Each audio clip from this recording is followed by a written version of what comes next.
Oja Khurramjari, ngasi akoi Manipur Mirror ki interview number 4 haitare ngasi gi kenosi interview sida Oja Rajkumar Gunachandra aina Oja na Khorjei aduga sida lengbira iba ngasi gi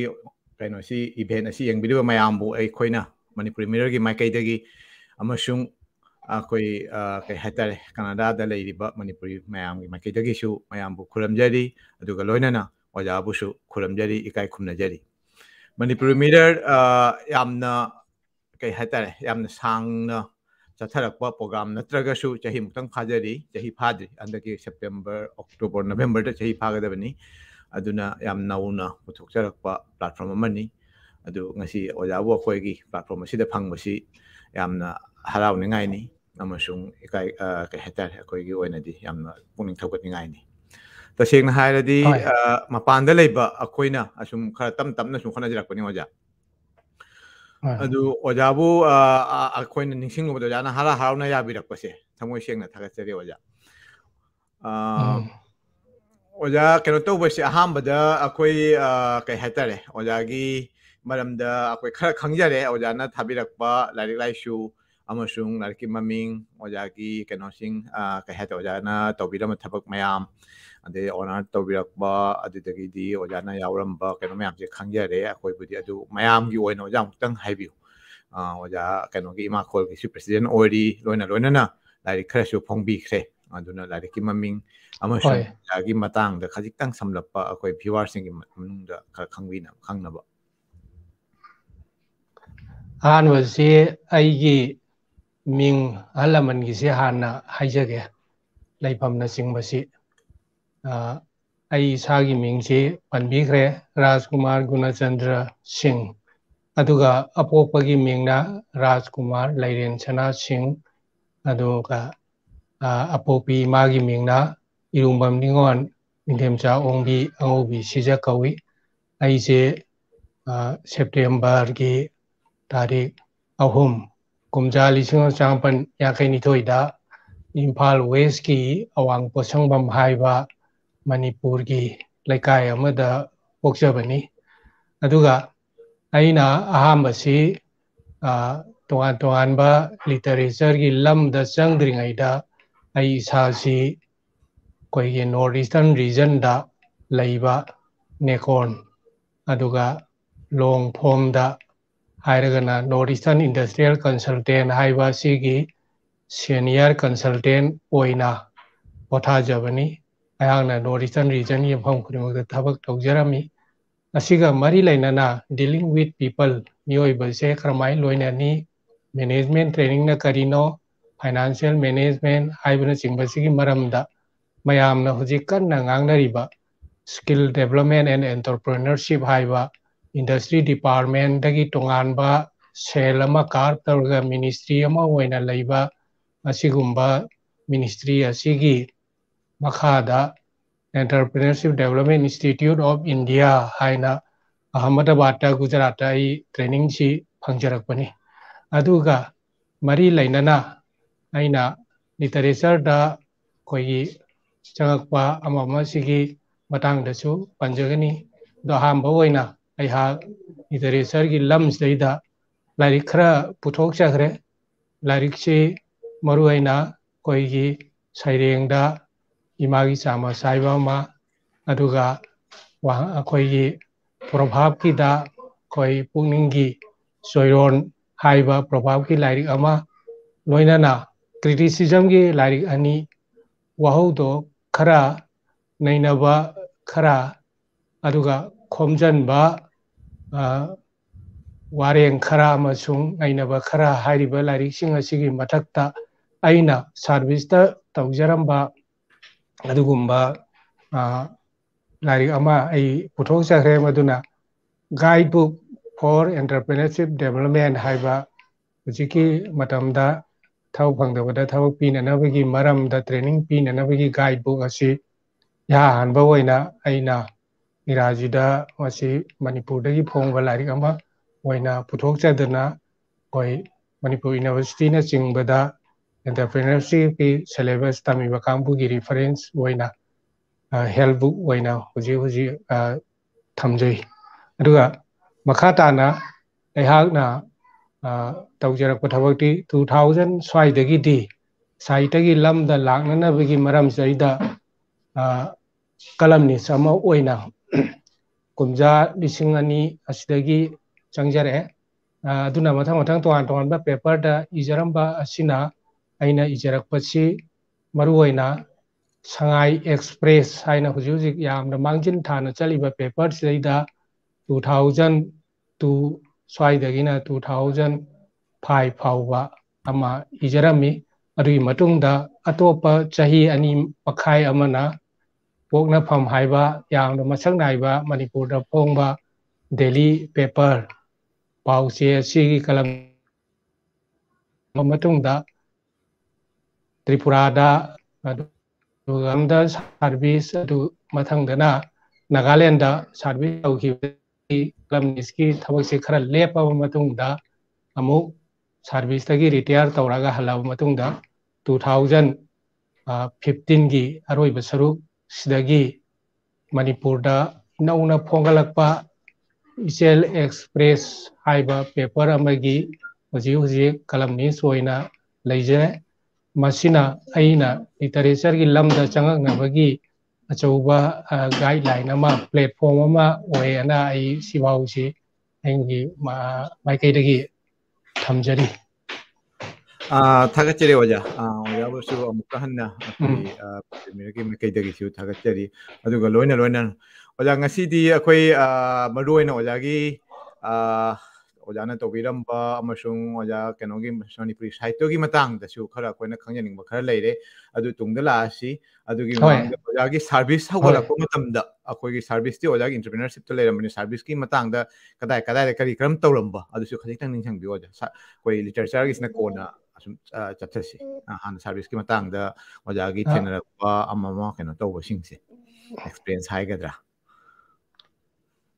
ꯇꯁꯦꯡꯅ ꯍꯥꯏꯔꯕꯗꯤ ꯈꯣꯔꯤꯔꯣꯜꯗ ꯂꯤꯇꯔꯦꯆꯔꯁꯤꯗꯩꯗ ꯌꯨꯝꯐꯝ ꯑꯃ ꯊꯣꯛꯂꯛꯄꯁꯤꯗꯤ ꯑꯩꯒꯤ ꯉꯁꯥꯏꯒꯤ training management training ꯕꯤꯍꯦꯕꯤꯌꯔꯦꯜ scientist ꯑꯃ ꯑꯣꯏꯅ ꯃꯐꯝ ꯈꯨꯗꯤꯡꯗ ꯃꯦꯅꯦꯖꯃꯦꯟꯒꯤ ꯇ꯭ꯔꯦꯅꯤꯡ ꯄꯤꯕ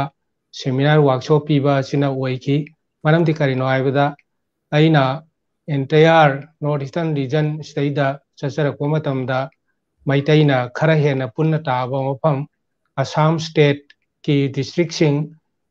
ꯃꯔꯨꯑꯣꯏꯅ ꯍꯩꯂꯥꯀꯥꯟꯗꯤꯒꯤ ꯂꯥꯏꯁ꯭ꯔꯝ ꯈꯨꯜꯅꯆꯤꯡꯕ ꯑꯗꯨꯒ ꯍꯣꯖꯥꯏ ꯗꯤꯁꯇ꯭ꯔꯤꯛꯀꯤ ꯍꯣꯖꯥꯏ ꯂꯝꯀꯥ ꯖꯨꯒꯤꯖꯥꯟ ꯍꯥꯏꯕꯅꯆꯤꯡꯕ ꯑꯗꯩ ꯒꯧꯍꯥꯇꯤꯗ ꯂꯩꯔꯤꯕ ꯃꯅꯤꯄꯨꯔ ꯔꯥꯖꯕꯥꯔꯤꯅꯆꯤꯡꯕ ꯀꯥꯃꯔꯨꯞ ꯗꯤꯁꯇ꯭ꯔꯤꯛꯀꯤ ꯁꯔꯨꯛꯁꯤꯡꯗ ꯂꯣꯏꯅꯅ ꯅꯛꯅꯕ ꯀꯁꯥꯔꯁꯨ ꯇꯥꯏꯅꯕ ꯖꯤꯔꯤꯕꯥꯝꯅꯆꯤꯡꯕ ꯃꯐꯝꯁꯤꯗꯩꯗ ꯑꯩ ꯃꯩꯇꯩꯂꯣꯟ ꯐꯖꯅ ꯈꯪꯕ ꯃꯤ ꯊꯥꯕꯤꯔꯛꯑꯒꯗꯤ ꯍꯦꯟꯅ ꯐꯅꯤ ꯍꯥꯏꯅ ꯈꯟꯕꯗꯒꯤ ꯑꯩꯒꯤ ꯃꯦꯅꯦꯖꯃꯦꯟꯅ ꯑꯩꯁꯤ ꯍꯥꯏꯔꯤꯕ ꯃꯐꯝꯁꯤꯡ ꯑꯁꯤꯗ ꯊꯥꯕꯤꯔꯒ ꯃꯩꯇꯩꯂꯣꯟꯗ ꯑꯩꯈꯣꯏꯒꯤ ꯃꯦꯅꯦꯖꯃꯦꯟ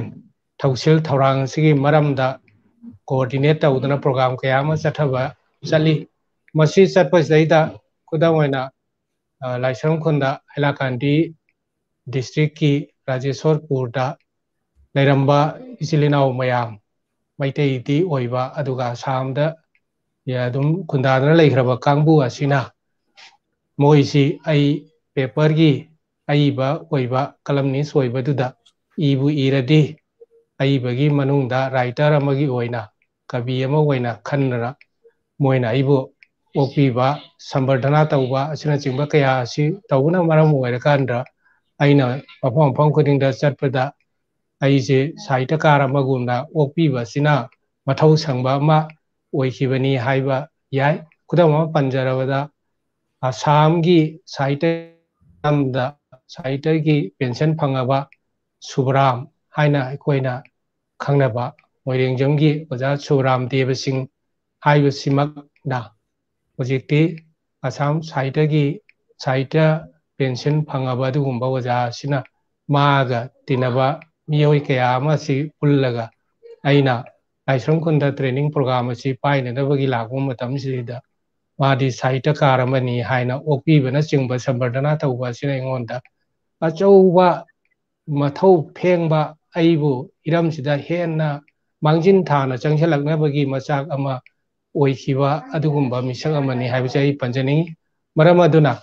ꯑꯁꯥꯝꯗ ꯂꯩꯔꯤꯕ ꯑꯁꯥꯃꯤꯁꯤꯡ ꯑꯁꯤ ꯑꯁꯥꯝꯗ ꯂꯩꯔꯤꯕ ꯃꯩꯇꯩꯁꯤꯡ ꯑꯁꯤ ꯑꯁꯥꯃꯤ ꯂꯣꯟ ꯑꯃꯁꯨꯡ ꯕꯪꯒꯥꯂꯤ ꯐꯖꯅ ꯈꯪꯕꯅ ꯃꯔꯝ ꯑꯣꯏꯕꯅ ꯍꯥꯏꯒꯗ꯭ꯔꯥ ꯃꯣꯏꯒꯤ ꯂꯤꯇꯔꯦꯆꯔꯒꯤ ꯊꯥꯛ ꯑꯁꯤ ꯑꯁꯨꯛꯀꯤ ꯃꯇꯤꯛ ꯋꯥꯡꯉꯤ ꯃꯔꯝ ꯑꯗꯨꯅ ꯕꯦꯡꯒꯥꯂꯤ ꯂꯤꯇꯔꯦꯆꯔꯒꯤ ꯏꯊꯛ ꯏꯄꯣꯝ ꯑꯁꯤꯅ ꯈꯔ ꯍꯩ ꯌꯩꯕꯗꯒꯤ ꯍꯥꯏꯒꯗ꯭ꯔꯥ ꯏꯔꯛꯄ ꯃꯇꯝꯗ ꯃꯣꯏꯔꯣꯝꯗꯒꯤ ꯑꯏꯕꯁꯤꯡ ꯑꯁꯤ ꯃꯥꯡꯖꯤꯟ ꯊꯥꯕ ꯖꯦꯅꯦꯔꯦꯁꯟ ꯀꯌꯥꯗꯒꯤ ꯏꯟꯐ꯭ꯂꯨꯌꯦꯟꯁ ꯇꯧꯔꯛꯇꯅ ꯃꯣꯏꯗ ꯆꯠꯂꯨꯕ ꯀꯥꯡꯕꯨ ꯅꯠꯇ꯭ꯔꯒ ꯃꯣꯏꯒꯤ ꯃꯤꯒ ꯇꯤꯟꯅꯕ ꯀꯥꯡꯕꯨ ꯑꯁꯤ ꯂꯤꯇꯔꯦꯆꯔꯒꯤ ꯂꯝꯗ ꯍꯦꯟꯅ ꯃꯥꯡꯖꯤꯟ ꯊꯥꯕ ꯑꯗꯨꯒꯨꯝꯕ ꯃꯤꯁꯛ ꯑꯣꯏꯒꯜꯂꯤ ꯍꯥꯏꯕꯁꯤ ꯃꯈꯣꯏꯗ ꯂꯩꯔꯝꯕ ꯑꯩꯈꯣꯏꯒꯤ ꯃꯩꯇꯩꯁꯤꯡ ꯑꯁꯤꯅꯁꯨ ꯍꯥꯏ ꯑꯩꯅꯁꯨ ꯃꯗꯨ ꯌꯥꯝꯅ ꯀꯟꯅ ꯊꯥꯖꯖꯕ ꯑꯃ ꯂꯩ ꯂꯣꯏꯅꯅ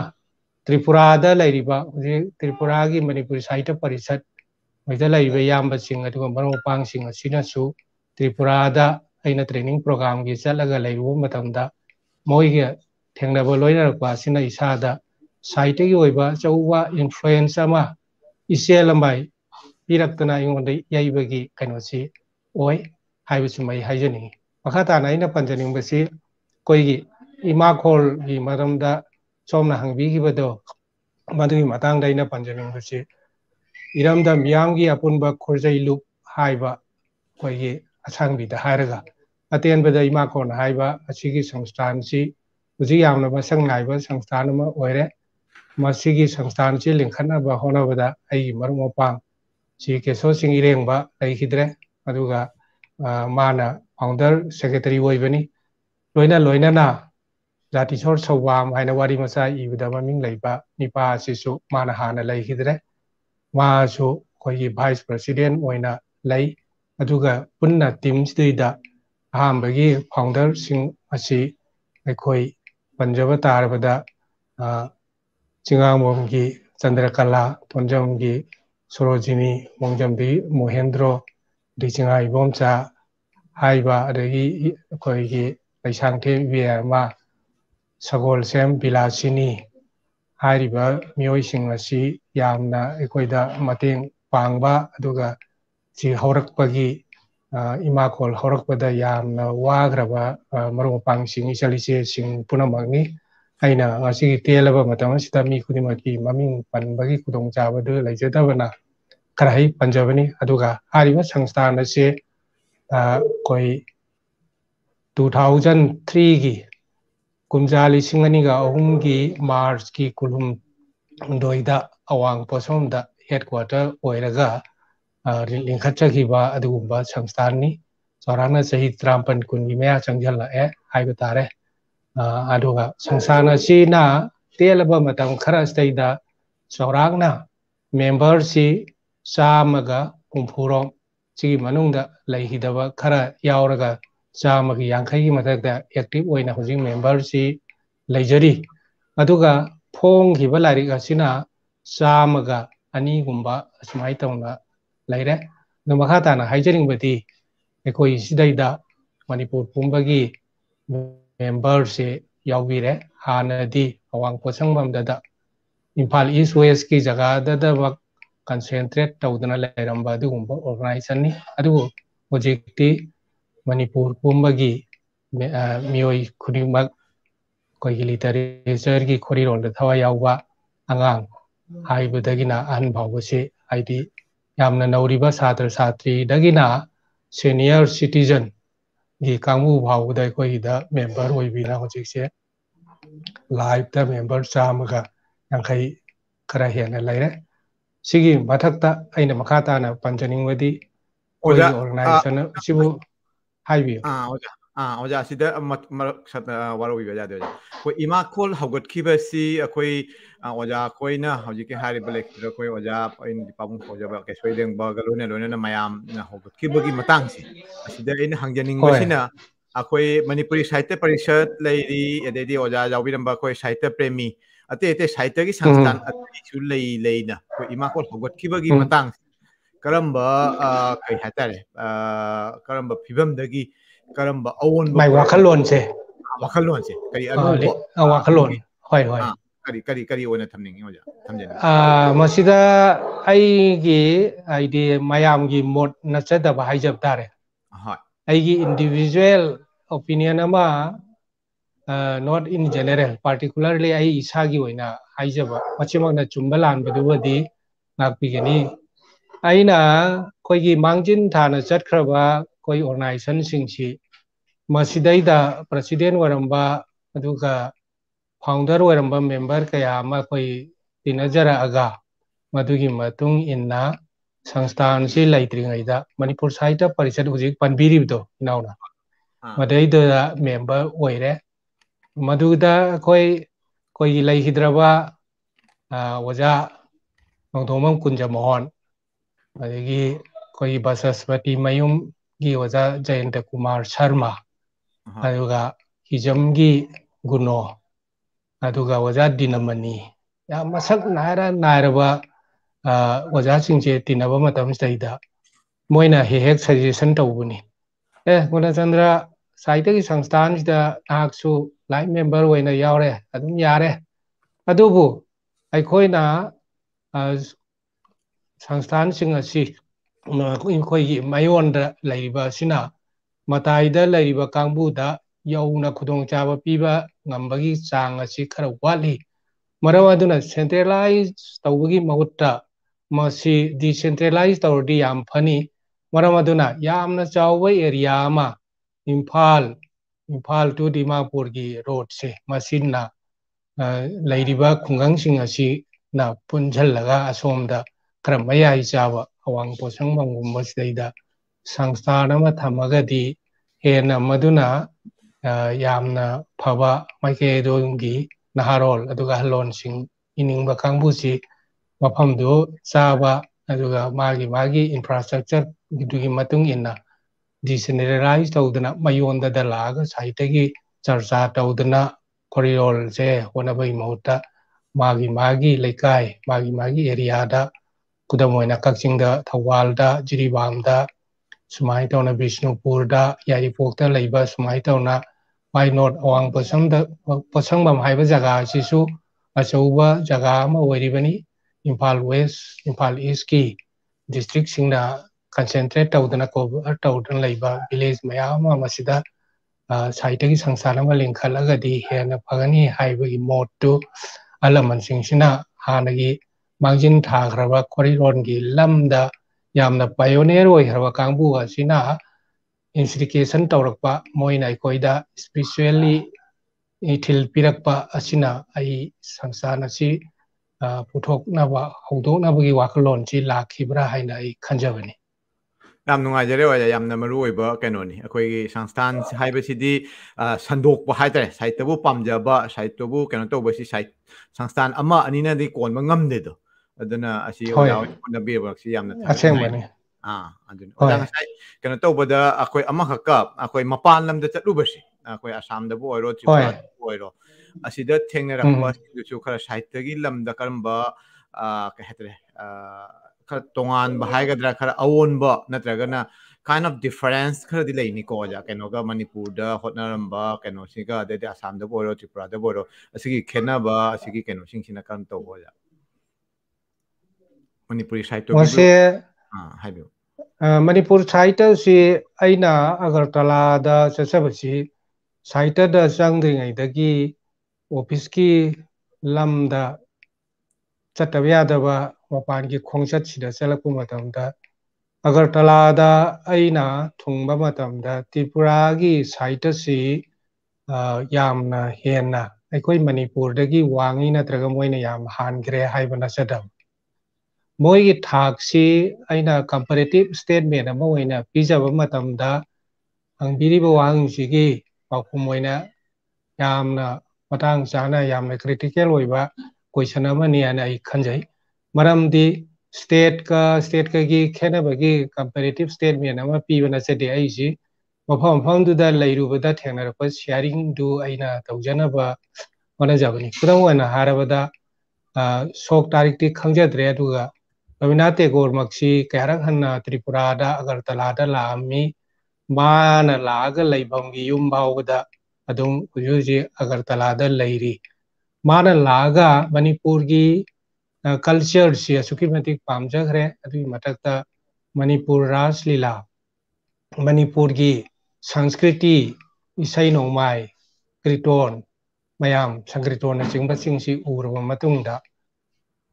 अगरतला त्रिपुरा दगी आर के बुद्धिमंता हाइबा अहल असि विश्वविद्यालय शांतिनिकेतन की ओइना ओजा ओइना थंबदगी मफमदुदा मणिपुरी कल्चर मणिपुरी रासलीला मणिपुरी की संकृतोन पुंग अदुगा तोंगान तोंगानबा हिरमसिंग असि शांतिनिकेतनदा तमननबगी खुदोंग चाबदो हौदोखी अदुगा लैगिद्रबा हुजिगी इदौ आर के बुद्धिमंता सिना ओइरंबा फम्मसिदैदा मथं मथं तोंगानबा मणिपुरी की ओइबा विभाग अमा हांदोकपना मरम ओइदना कोई शांतिनिकेतनदा हारिबा विश्वविद्यालय सिदैदा रासलीला अदुगा संकृतोन की मागी महाव अमा रविनाथना फंगहलंबा असिमकना अचौबा कोई क्रेडिबिलिटी अमा कोई ओइना लेहौरे हाबिसि अइना हाइजनी मरमदि अइ कोइना ताजब मतमदा अइना लालंबा ओइरंबा याय अइना थेंगना हौदबना ओइरंबा याय रविनाथ मक्सी मणिपुरी से यामना वांगबा थाकता लैरबा अदुगुंबा कल्चर अदुगा अइखोइगी अवांगबा थाकी संस्कृति असि लैरगसु मामगना खोंगदारंबसिदि मरुओइना अगरतलादा त्रिपुरादनी हाइबसि हिस्टोरिकल की आइगी फैक्ट फाइंडिंग दा अदुमाइना फंगजै अदुगा तसेंबदि अगरतलादगी कल्चर की संस्कृति की मरमदा नॉर्थ संकृतोन की मरमदा फंगिबा खुदोंचाबा कल्चर की ममीसिंग अदुगा मागी शांतिनिकेतनदा मधुगी ओजा ओइना थंगरिबा मी मसक्तु मसादुमक्सु त्रिपुरादगी ओइजरसु वा मणिपुरी असेंबा ई ओइबना हाइतारे मणिपुरी कल्चर की मणिपुरी संस्कृति असुगा कला विद्या सिदैदा यामना कन्ना शांतिनिकेतनदा मागी मतमदगी चथरंबदुना हुजिक फावदा मणिपुरी की डांस मणिपुरी रासलीला से यामना पामनबा अदुगा इंटरनेशनली ओइबा सब्जेक्ट अमा ओइना हुजिक हुजिक रविनाथ की शांतिनिकेतन यूनिवर्सिटी सिदा दुम तमदना चथदना दुम लैरि हाइसे मयामना हेना खंगनै अदुगा लोइना मखा ताजरपदा अइना आसामदा मु आसाम की मफम खरदा चचरुबदा आसाम सिदैदा अइन चचरिबसि मरुओइना खोजाई जुगिजान लंका मजैदा मणिपुर साहित्य परिषद की संगलेन लैरे मणिपुरी साहित्य परिषद की हेडक्वार्टर से आसाम की ओइना सिलचरदा लैजरबसु हेडक्वार्टर डिस्ट्रिक्ट की हेडक्वार्टर ओइरिबा खोजाई की संगलेन असि यामना मसक नाइबा संगलेन अमा ओइना लै मफमसिदसु कोई तोंगान तोंगानबा लिटरेचर अमसुंग कल्चर की थबक कया से चावखनाबो होनै मरुओइना आइना थेंगजरपदा मोई आसाम की ओइना मैतैलोन की लारिक से हारिबा मफमसिंग असिदा मयाम पुथोखरे खुदम ओइना आइलाकम ओजा ngौबा हाइबा हाई स्कूल की हेडमास्टर अमना लारिक तरा की मयादा पुथोए दैबाबा तोंबी हाइबा अल्लमा साइदबुसन फंगरबा अलसिनसु लारिक कया अमा पुथोक्तना फोंखरे लोइना लोइना ना कोई कासार डिस्ट्रिक्ट हुजी आसाम दा लैरिबा मणिपुरी साहित्य परिषद की हेडक्वार्टर ओइरिबा मफम सिदैदा मैतै मणिपुरी दा नतना मुस्लिम मैतै मुस्लिम ओजा खैरिदुन चौधरी लैगिद्रे आक्सु तोंगान तोंगानबा बंगाली की लारिक का लोइना लोइना ना मणिपुरी की लारिक मयाम अमाचु पुथोखी सुमाई तौदना कोई मणिपुरी हाइबा मैतै पांगल ओइरो मैतै ओइरो मपानदा लैबा आसाम मफम खुदिमक्सिदसु अइना खरा चचदना येंगबा मतमदा यामना लारिक से पुथोई लखीपुरदा ओजा इमुदम बिनोद हाइबा निपा मना आसाम की खोरिरोल की संस्थान असि पुदना मोय आसाम सिदसु तोंगान तोंगानबा लारिक मा दुम फोंगी सुमाई तौदना कोई अहलवरबा मियोई कयामना लमजिंगदना आसाम मफम खुदिमक्तसु कोई लारिक फोंबा खोटबा अदुगा साहित्य की लमसिदैदा मांगजिन थाना चंगबसि अइ थेंगजै लोइना लोइना ना सिलचरदा लैरिबा आसाम यूनिवर्सिटी सिदैदा कोई मैतेगी ओजा मयाम लैदना मणिपुरी लोन से चावखनबा अदुगा मणिपुरी सब्जेक्ट सी फजना चथदना मसिदा तंबा याबा यूनिवर्सिटी की लेवल दा मास्टर भावदा तमदना मदुदगी थोलकपा मयामना कोई कॉलेज दा अदुगा तोटोपा हायर सेकेंडरी चिंगबदा लिटरेचर की ओजा मयाम सु थोले याबसी आई हंगबिबो वांगसिगा चाना नाई ना खुमजबनी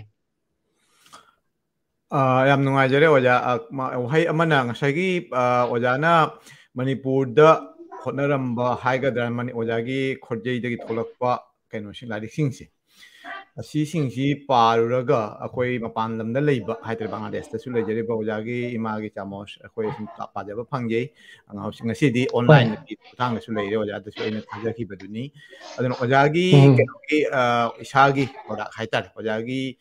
ꯐꯣꯡꯈꯤꯕ ꯂꯥꯏꯔꯤꯛꯁꯤꯡꯒꯤ ꯃꯇꯥꯡꯗꯁꯨ ꯑꯃꯨꯛꯇꯪ ꯈꯔ ꯊꯝꯕꯤꯌꯨ ꯁꯨꯝ ꯁꯩꯔꯦꯡ ꯂꯥꯏꯔꯤꯛꯅ ꯍꯧꯔꯛꯏꯕ ꯅꯠꯇ꯭ꯔꯒꯅ ꯀꯃꯥꯏꯅ ꯇꯧꯔꯒ ꯑꯩꯈꯣꯏꯒꯤ ꯁꯥꯍꯤꯇ꯭ꯌꯒꯤ ꯂꯝꯗ ꯑꯩꯈꯣꯏ ꯈꯣꯏꯔꯣꯜꯒꯤ ꯂꯝꯗ ꯆꯪꯁꯤꯜꯂꯛꯄꯁꯦ ꯃꯁꯤꯒꯤ ꯃꯇꯥꯡꯁꯤ ꯑꯣꯖꯥ ꯈꯔ ꯁꯝꯂꯞꯅ ꯁꯨꯝ ꯊꯝꯕꯤꯌꯨ ꯃꯁꯦ ꯑꯩꯅ ꯍꯥꯏꯖꯅꯤꯡꯕꯁꯤ ꯁꯤꯒꯤ ꯂꯤꯇꯔꯦꯆꯔꯒꯤ ꯂꯝꯗ ꯑꯍꯥꯟꯕ ꯄꯨꯊꯣꯛꯄ ꯂꯥꯏꯔꯤꯛ ꯏꯃꯥꯒꯤ ꯆꯥꯃꯁ ꯍꯥꯏꯅ ꯍꯦꯛ ꯄꯟꯕꯤꯔꯛꯏꯁꯦ ꯃꯁꯤꯗ ꯑꯩꯉꯣꯟꯗ ꯌꯥꯝ ꯅꯨꯡꯉꯥꯏꯕ ꯑꯃ ꯐꯥꯎꯕꯒꯤ ꯃꯔꯝꯗꯤ ꯀꯔꯤꯅꯣ ꯍꯥꯏꯔꯗ ꯑꯩꯁꯦ ꯑꯩꯈꯣꯏ ꯃꯅꯤꯄꯨꯔꯗ ꯕꯣꯔꯗ ꯑꯣꯐ ꯁꯦꯀꯦꯟꯗꯔꯤ ꯏꯖꯨꯀꯦꯁꯟ ꯍꯥꯏꯕꯗꯤ ꯃꯦꯇ꯭ꯔꯤꯛ ꯄꯔꯤꯈꯥꯒꯤ ꯃꯇꯝꯁꯤꯗꯩꯗ ꯑꯩꯈꯣꯏ ꯃꯅꯤꯄꯨꯔꯗ ꯁꯦꯀꯦꯟꯗꯔꯤ ꯕꯣꯔꯗꯁꯤ ꯂꯩꯔꯝꯗꯕꯅ ꯑꯩꯈꯣꯏ ꯑꯁꯥꯝꯒꯤ ꯒꯧꯍꯥꯇꯤꯒꯤ ꯃꯈꯥꯗ ꯇꯝꯖꯔꯛꯏ ꯑꯩꯈꯣꯏ ꯃꯦꯇ꯭ꯔꯤꯛꯁꯦ ꯍꯥꯏ ꯁ꯭ꯀꯨꯜ ꯂꯤꯚꯤꯡ ꯁꯥꯔꯇꯤꯐꯤꯀꯦꯠ ꯑꯦꯛꯖꯥꯃꯤꯅꯦꯁꯟꯁꯦ ꯑꯩ 1970ꯗ ꯂꯣꯏꯖꯔꯛꯄꯅꯤ ꯍꯥꯏꯔꯤꯕ ꯃꯇꯝꯁꯤꯗꯒꯤ ꯃꯇꯨꯡ ꯆꯍꯤ 2-3ꯒꯤ ꯃꯇꯨꯡꯗ ꯃꯅꯤꯄꯨꯔꯗ ꯕꯣꯔꯗ ꯑꯣꯐ ꯁꯦꯀꯦꯟꯗꯔꯤ ꯏꯖꯨꯀꯦꯁꯟꯁꯤ ꯍꯥꯡꯗꯣꯛꯈꯤ ꯃꯔꯝ ꯑꯗꯨꯅ 1970ꯗ ꯑꯩꯈꯣꯏꯅ ꯃꯅꯤꯄꯨꯔꯤ ꯁꯕꯖꯦꯛꯁꯤ ꯂꯧꯔꯒ ꯊꯥꯔꯛꯄ ꯅꯤ ꯍꯥꯏ ꯃꯁꯤꯗ ꯑꯩꯅ ꯄꯟꯖꯔꯤꯁꯤ ꯏꯃꯥꯒꯤ ꯆꯥꯃꯁ ꯍꯥꯏꯕ ꯂꯥꯏꯔꯤꯛꯁꯤ ꯑꯩꯅ 2007ꯗ ꯐꯣꯡꯖꯔꯦ 2007ꯗ ꯐꯣꯡꯉꯕ ꯃꯇꯨꯡꯗ ꯑꯩꯅ ꯇꯝꯖꯔꯛꯏꯕ ꯕꯣꯔꯗ ꯑꯣꯐ ꯁꯦꯀꯦꯟꯗꯔꯤ ꯏꯖꯨꯀꯦꯁꯟ ꯑꯁꯥꯝ ꯃꯁꯤꯒꯤ ꯁꯤꯂꯦꯕꯁꯇ 2007ꯗ 2008ꯗ ꯐꯣꯡꯕ ꯏꯃꯥꯒꯤ ꯆꯥꯃꯁ ꯍꯥꯏꯕ ꯂꯥꯏꯔꯤꯛ ꯑꯁꯤꯗꯒꯤ इमागी चामसना टाइटल सैरेंगसिमक्सी 2009दगिदी बोर्ड ऑफ सेकेंडरी एजुकेशन की अना तमजरइब थाजरइब मेट्रिक की क्लास 10 की सिलेबस इमागी चामस हुजी तमनरी असम बोर्ड अदो अना 1970 कोई board of secondary education Assam थाजरप की मणिपुरी की टेक्स्ट बुक सी मथंग मथंग अईबसी खर खर ओंथो लापदा लेहिद्रवा ओजा मयाम डॉक्टर कमलगुम्बा खैराखोंगी चावगुम्बा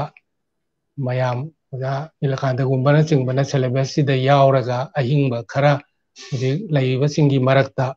अईगी सैरेंग मापल्लोम खनगटबा वारेंगदा खरा मगा सिगी मनुंगदा 2009 दगिदी अइना इजबा लारिक्सी फोंदोकपा हजिक तंबदा यावरी मसिमंगने अनि याम नुंगाइजबसी अदुगा सिगी मथंगदा अइना पंजनीबसी कोइगी इमागी चामस हाइबा लारिक्सीदी यामना पाबा अदुगा मसिगी लारिक्सी सैरेंगदा अमखतंग ओइरगासु अइना पुथोखिबा मतमसिदा अइगोंदा यामना नुंगाइबा अमा फाउजगी मरमदी मसिना हांबा पुथोकपा ओइरगासु मस्टैदा यावरिबा सैरेंगसी सिलेबसता तमनबा अदुगा कोई राजाराम मोहन रॉयना लारिक लौबा मतमदा मसी लारिकसी पाजरबा पेज यामद्रगसु मोइना लौदना अदगी यूनिवर्सिटी दा पाननबा अदुगा directorate of information and publicity दा अदुगा मणिपुर की कोई असेंबली दा माइ लौदना खोतना तौबसी यामना नुंगाइबा अमा अइगोंदा फाउजै अदुगा सिगुम्बा लारिक्सी अइना मखा ताना इननबगी वाखनसु अदुमक लैजै मथंगसी अइना पंजाब तारबदी खोई मसिदैदा अइना पंजाब तारगदी प्रोभाब की लारिक्सीनी masina masida laibasi maming sidi yamna nokning ba ngakta oiba wahi wata Provarbs sinaba aduga Provarbs sina pariba mi singdadi yam kanaba oiba adugumbagi larik makhalama aina puthokchabni masigi larik sidaida Provarbs se samgaga kunga manga 525 Proverb yawi aiba Proverb sing asi Pukningi Choirol haiba staida matang sum compile tawraga ina khomjallaga ijabani masigi Proverb sigi larik si iraba matung phongaba matungda makha tana Proverb chamgaga kunmanga che masida di aikoida penba khara watli maramaduna makha tana dum idhabiraga di hena phaniana mot pirakpadagi Agartala phongba weekly gi marup haiba se phong saida mase aikoi haptana som sahi ahumari ai leptana chathajarami aduga hariba saruksing asidi lai oina phongbadi phongjagidre aduga Proverbs sing asi yamna pamnai masi karamba makhangi larika manabagi harabada Manipur da koigi mayamna padamasi nabaki sor haina laisam nabaki sorna iba lairi chummi haina laubibra natraga lale haina laubibra haiba lairi adugi makhan gumbani haina aina khanjai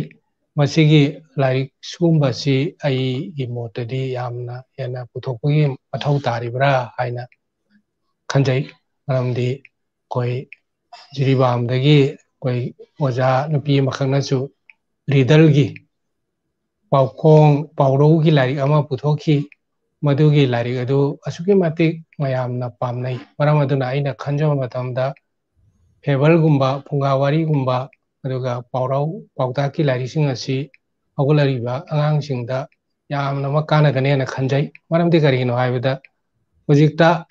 phungana aidana mapu mabena masu macha singda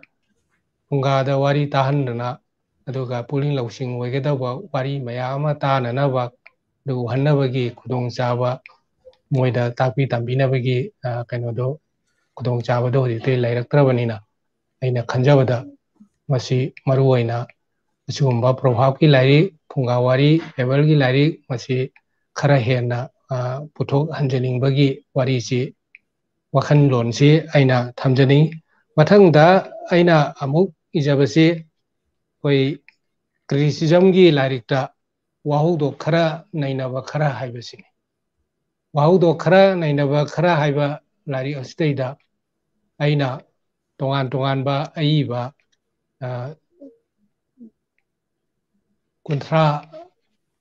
mukki manungda aina masi inaba honai sigi manungda larik kharadi forward oina igibani aduga larik khara amana criticism oina ade larik tu maramda naraga ibani aduga hairiba sing asidi maru oina pongnafam khabarna da aina kalamni soiringaida ponghibadudagi mathang khara ai random da lokhat charaga punamakti laikta exclusively phongba ngamdabanina koigi topic kunamukta lokhalaga adum ijagibani sigi manungda aina koigi oja Khomjinba matangda Neinaba yawi aduga aiba Khuraijam ojani Mysoreongi aduga oja Khomjinba na iba soijai naraba Warengda miyeng ama haibina singba asini aduga Khuraijam ojani Mysoreongi punsi haibasidi nungsibani hai nungsibagi damakta miyoiba sing asina karai phawba tawba ngamdagi haibagi matangda tongan ba itihasik oiba hero oiba miyoi singi punsida thengnakiba Napoleon gi oiro Charles Chaplin gi oiro ama oiro Leela Majnu gi oiro iriba mayamdui maramda aina Neinaba Khara ama adum thamjaki aduga makhatana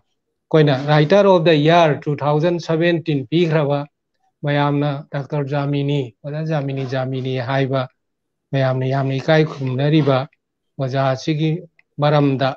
oja jamini gi maramda ijagi aduga koigi NG college dagi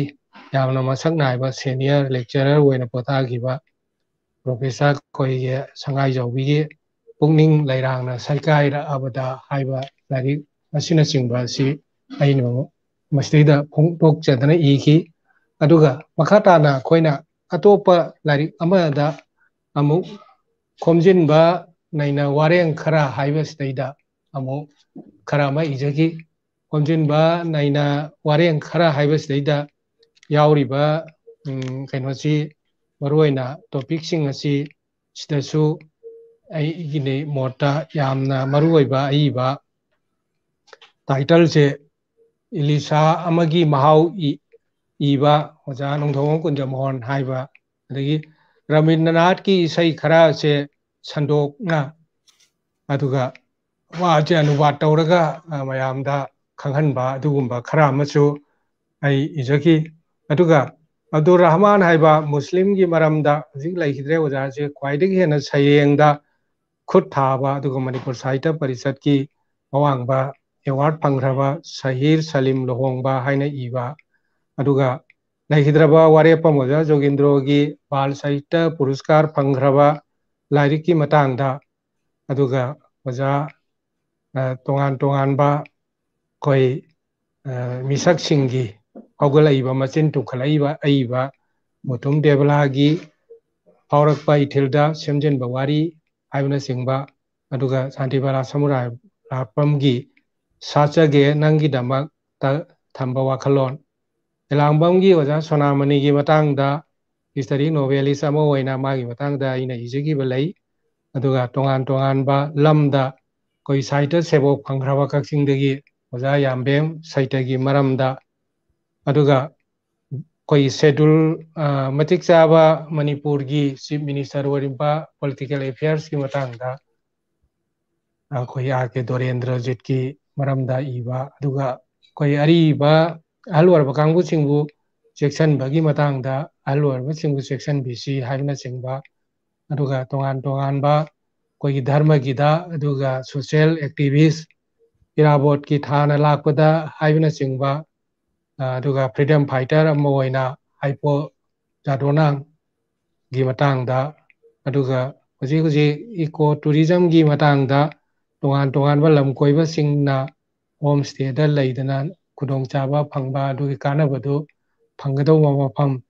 thangada eco tourism gi matangda nasingba ai larising sida kharan nainai siga loina na koi sankritonda punggi magi mafam gi matangda su aina nainaba sida aduma highlight tawjagi sida maram oiraga laikhidraba oja kunjamhonna tarik kuntra kumjali singani ga tariat ki Agasta ki tarik kuntra kumjali singani ga satreta mana quote tawdana haibiramba khatang di ai mayamda panjani maramdi laikhidraba oja sinai koibu sembidana IMAKHOL je awangba thakta yaurakkiba oibanina aina masigi founder president ama oina aduga hojiki president ama oina leiba nina mana harami quote nungairibadi Ghina mainakta lairaga saudorakpagum aiba asaiba singi naknabadagi Gunachandra gi wakhal laikonungda tumduna lairamba kabi oibegi kun yakairakwa sini masina lamdrabadi gunase kana khangda kana uda mangkhiramba yabani unquote magi wahai khara sina inspiration ama pidana aingonda yamna mathau sangbidana ai ngasi gi thak asi bawo yawjadana haiba tare koigi Manipuri mirror da wangangba phangjaba bawji kudong jabji phangibni haija tare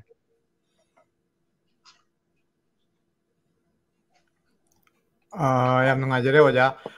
hojiki kainosing sida larik sing sida khoi gi mathang oja na pan gi mayam sing do adudai duda aina sum ojabada khoi literary criticism se Manipur da dikhra tangna thoi oja na sereng di ama khaktang phonga su criticism gi oina yamna paksanna ibiram base adu hojiki oriba Manipuri literature gi oriba phibam se Ojana Kari Oina, Tamning, Mamang, the had a Hekuni, Oja Kunyamono, Lady Ada, Natrakan, Ojana Kanta Hoigi, Natragana, Oja Sribian, Hansing Hekuni, Man, Trakuntari, Manduga, Hoji Oil 2020, but 2015, Asigi, she sang them Namoda Oja Karamba, Hoi Chapatli Hagadra, Natragana Karamba, Pibum the lady, Habas, Ojana Sum Kazitang, Nainabira Gadi, Young View, I am so no idea. Tasembadi aina kanjabada criticism haibasi critic ama oiba haibasi ngangjariba ai bhaugi di competency di matik chaba natti hanai laujai maramdi criticism haibasi iribadu dagi sina magi lariktu phajai natraga phajade haina kupna khangbagi kaigumba ma laiba tabni maramadu aina haijani di criticism gi critic ama samalochak ama oige haragadi larikse yamna padaba yadaba aduga yamna khangdaba yadaba masi self style ai critic ama oire haina laudna chatlaga banner ama thelaga ai critic ne na purita number 18 sape ya ponatabani maramaduna samalochak ama haibisi oige harabadi magado yamdrabada larik haiba yamna paba aduga samalochak ama oige haragadi larik tugi magi magun aduga phaw phatabase masi yamna munna khallaga oigedabuni hai ado aina thengnajarappa matamda Sahitya gi lamsdaida criticism gi sigi thaksi yaunanaba idi inanaba khara honajaba matamsdaida magi thaki mawongsidaida khenabasi koi karida khenadage wahi wata sida choi panjani maramde kaigino haibada literature sina mirror of the society haina samaj gi mingsel ni hai literature isi aduna aina khanjaba matamda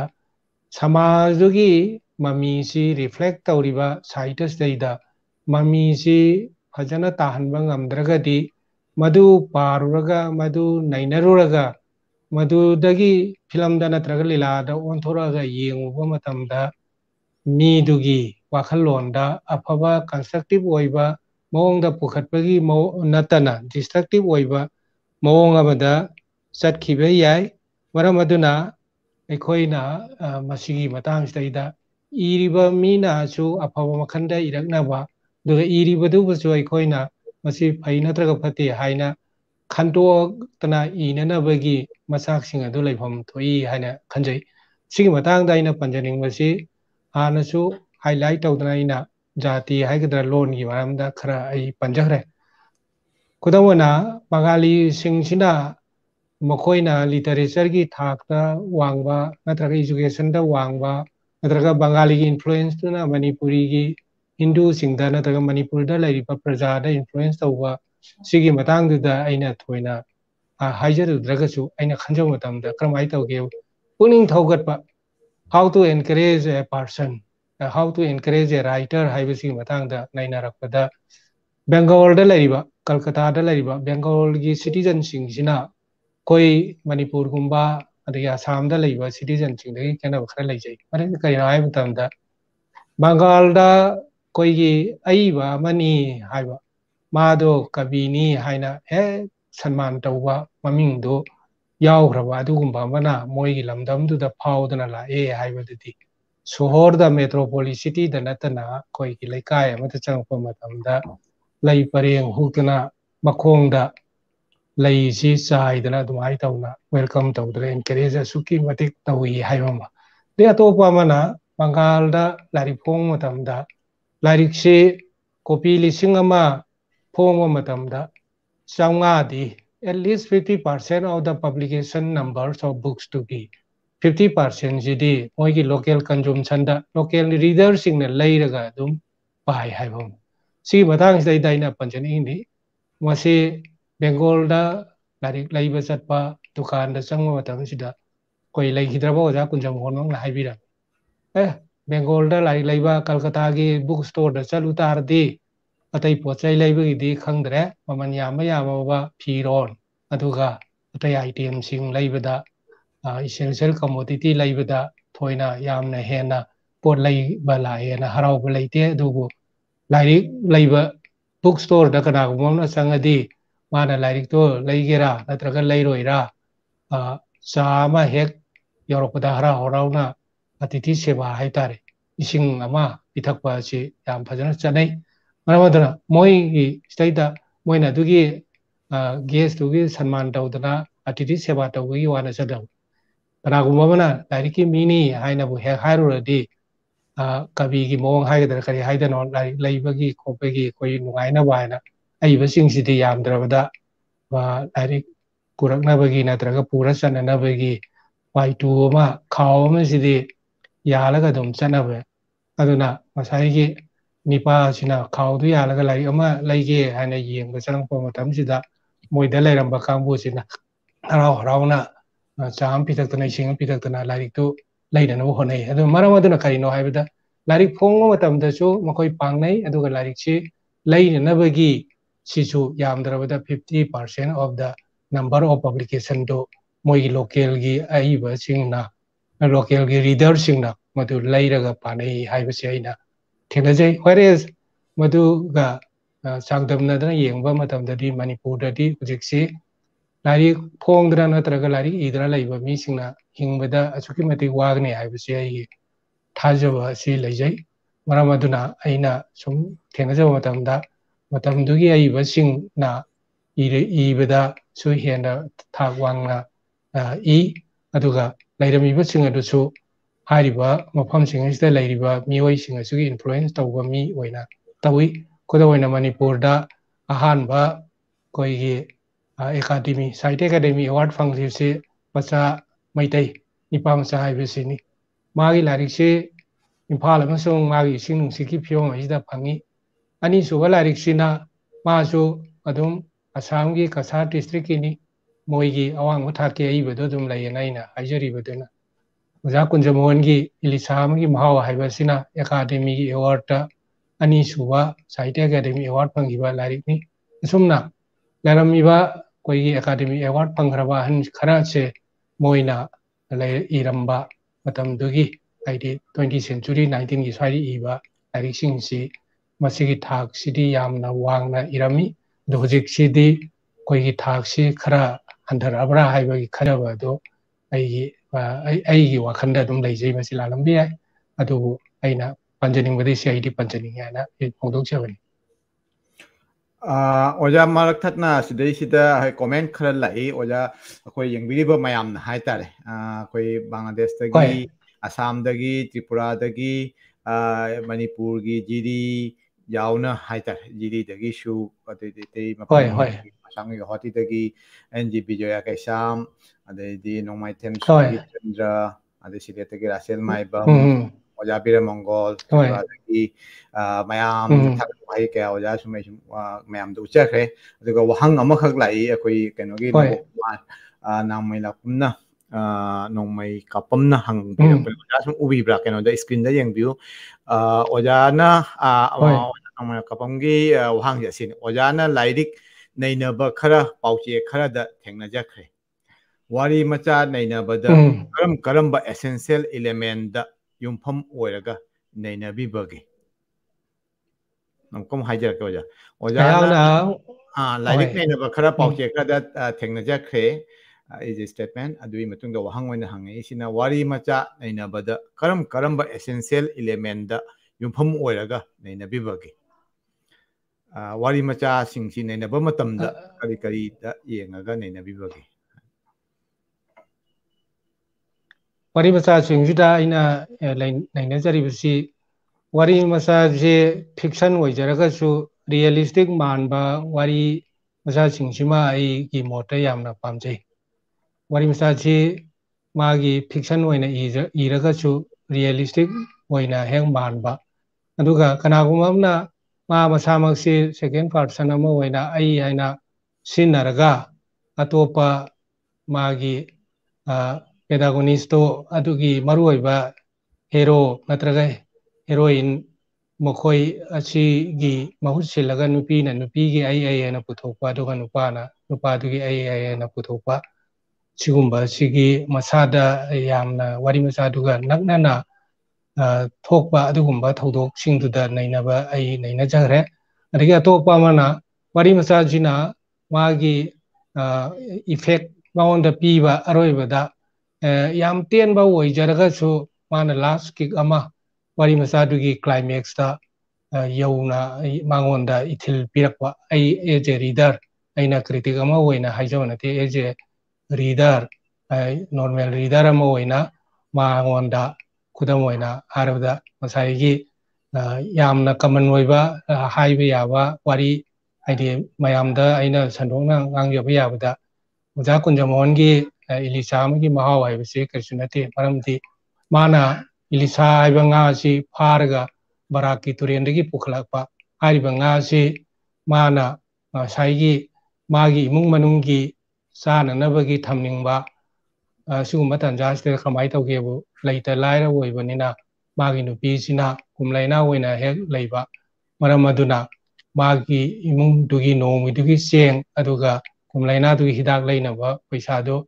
leitabagi awaba marak mayam aduda Ilisa dugi sabagi pamba dudi lairagasu laikai duda leiba to panupa amana magi masanupido magi da lakpa matamsida Ilisa do phagi haibase khangbanina noidi ngaji nutigi phangbanina Ilisa do ikoida piu ikoi charge haiba matamsida lotpa ngamdadana mana pare do arjam charro haina yamna ningamdana saigi ngaji susa sahodana Ilisa je pithokiba adugi magi imungda magi masada aduga magi masana ngadu sarni haina khallaga chahodabada leihouba adugumbagi taste madu hek uba matamda aingonda ina sai haijaribaje ai tasena yam hena wangba critic ti oide adu roso mari masaduna yamna chamba yamna hena luba mongde iba saire natraga wari masada su ai wanda hena madugi priority pibasu leijete ai gabu common people na is a layman par kanduda wanda instinct ama iba magi laira bagi saifuduna mawanda thengna hiba awaba aduna maram oidana magi imungna chaba baba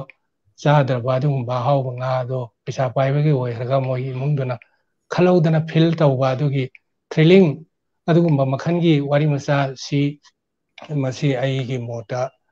dumaina tawraga ai yenga ai criticism gi kaino se ai tawjabani yam wangba thakida tawba ai eje critic sai panjagi budani masi araiba thawanate adu pamjabadagi hai tare masi gi chenpam se tawragadi ai budu gi magi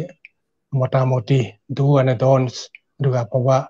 magi plus and minus points sing do khara hai ai sagi su laitu paraga laitu gi mahawma lauba ngamna honabada madu aina parurakanduda paraga tumina thamjanme mawta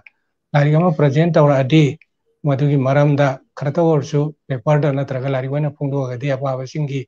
moigi pungingdasu aina harido madu true ni false ni haibagi kaino do dum laibigani ana khali maramaduna ne aina wari masagi larisingda pujariba saibusi duga tongan tongan ba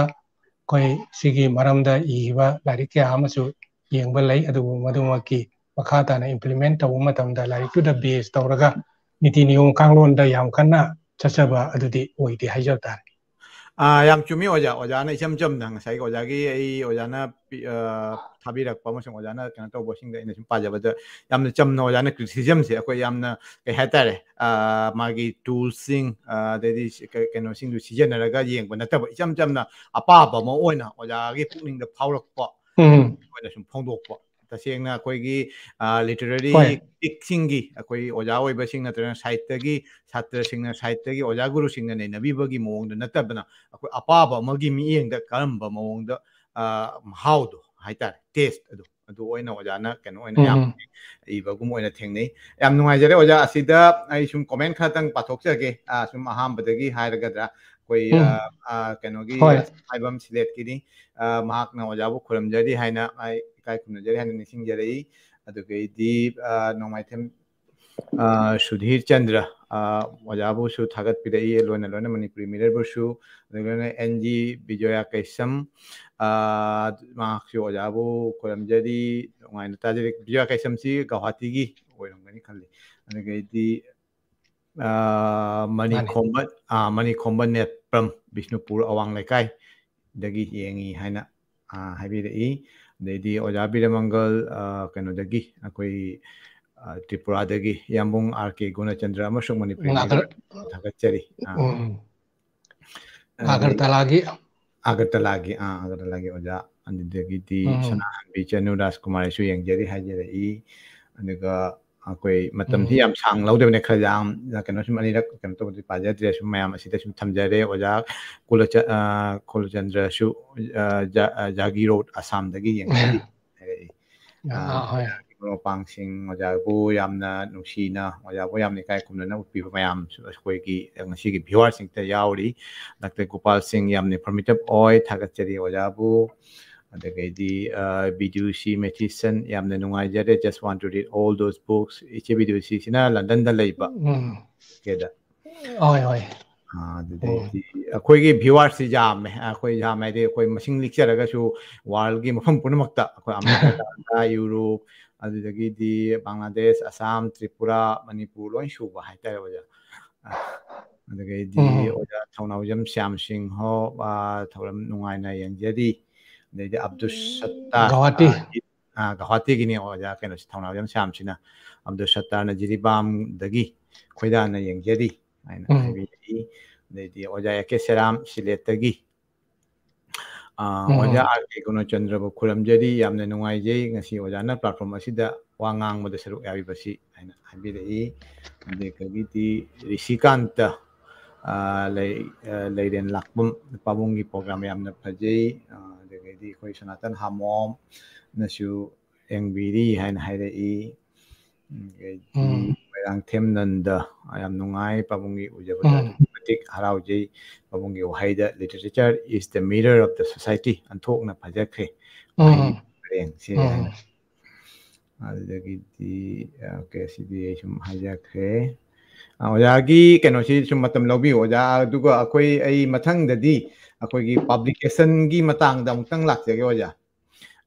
koi publication oja akoi gi Lalit and Sambam Bangladesh ta gi ma su thaga cheri oja buaina habi dei asumna akoi mapan lamda leiba Bangladesh ta su Assam da su Tripura su leiba akoi Manipuri lon ngang ba mayamna oja gi Neinaba si yam khawrang na tari haina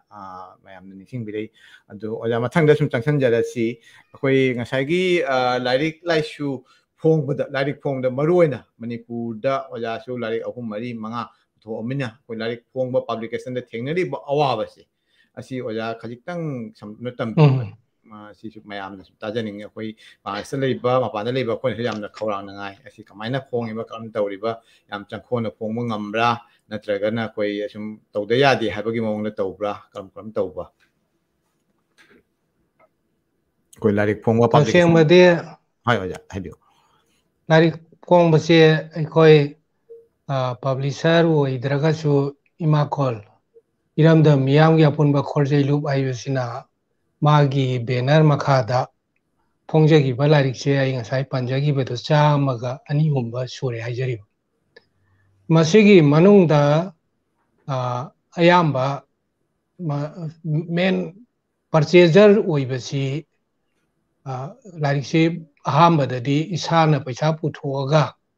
phongjaraga laibinabasi Art and Culture Department Manipur Sarkar gi makhada laiba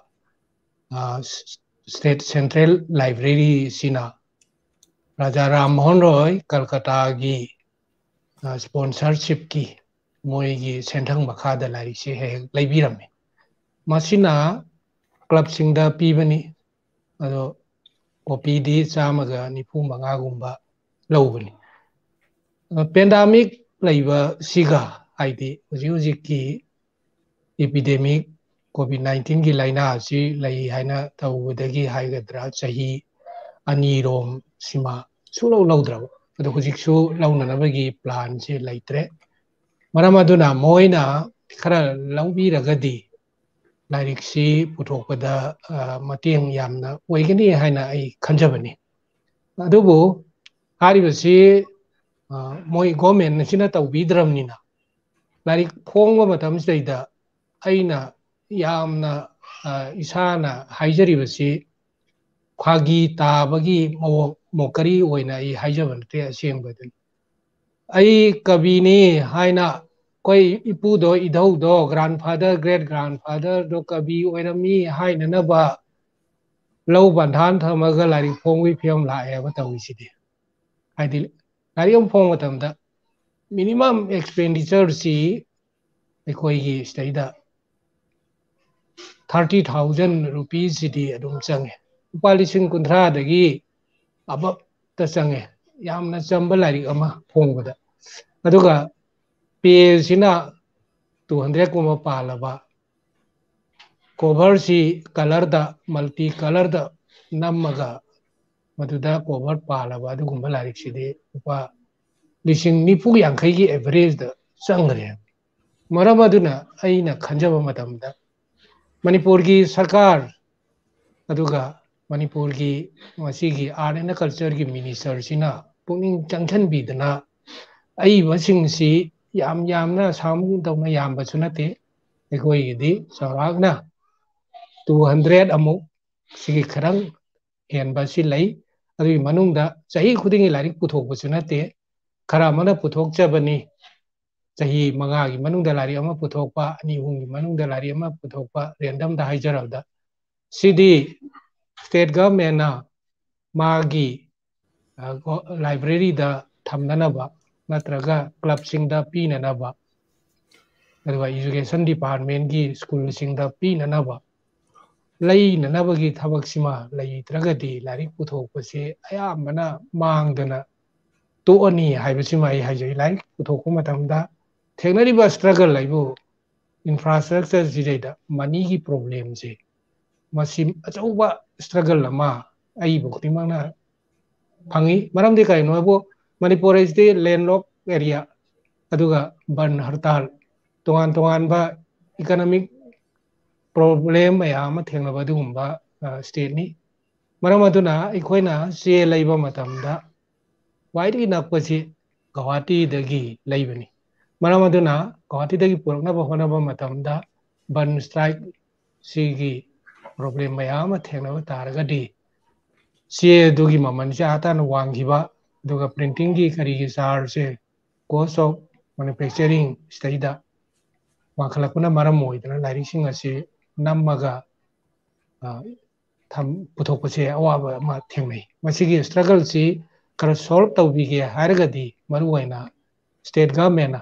ꯑꯩꯅ ꯌꯥꯝ ꯀꯟꯅ ꯍꯥꯏꯖꯅꯤꯡꯕ ꯃꯌꯥꯝꯅ ꯈꯤꯇꯪ ꯃꯁꯤꯒꯤ art and ꯀꯜꯆꯔꯒꯤ ꯂꯣꯏꯁꯪꯗ ꯂꯩꯕꯤꯔꯤꯕ ꯗꯤꯄꯥꯔꯠꯃꯦꯟꯠꯁꯤꯡ ꯄꯨꯕꯤꯔꯤꯕ ꯃꯤꯅꯤꯁꯇꯔꯗꯒꯤꯅ ꯑꯗꯨꯒ ꯗꯥꯏꯔꯦꯛꯇꯔꯅꯆꯤꯡꯕ ꯃꯌꯥꯝ ꯑꯁꯤꯅ ꯌꯦꯡꯕꯤꯔꯒ ꯆꯍꯤ ꯑꯃꯒꯤ ꯑꯩꯈꯣꯏꯒꯤ ꯁ꯭ꯇꯦꯠ ꯁꯤꯌꯔꯁꯤ ꯄꯨꯊꯣꯛꯑꯒ ꯔꯥꯖꯥ ꯔꯥꯝ ꯃꯣꯍꯟ ꯑꯣꯏꯅ ꯄꯤꯔꯤꯕ ꯁ꯭ꯄꯣꯟꯁꯔꯗꯨꯒ ꯄꯨꯜꯂꯒ ꯑꯩꯈꯣꯏꯒꯤ ꯂꯩꯐꯝ ꯊꯣꯛꯄ ꯂꯥꯏꯔꯤꯛ ꯑꯁꯤꯗꯤ ꯑꯦꯠ ꯂꯤꯁ ꯂꯩꯕꯤꯅꯕ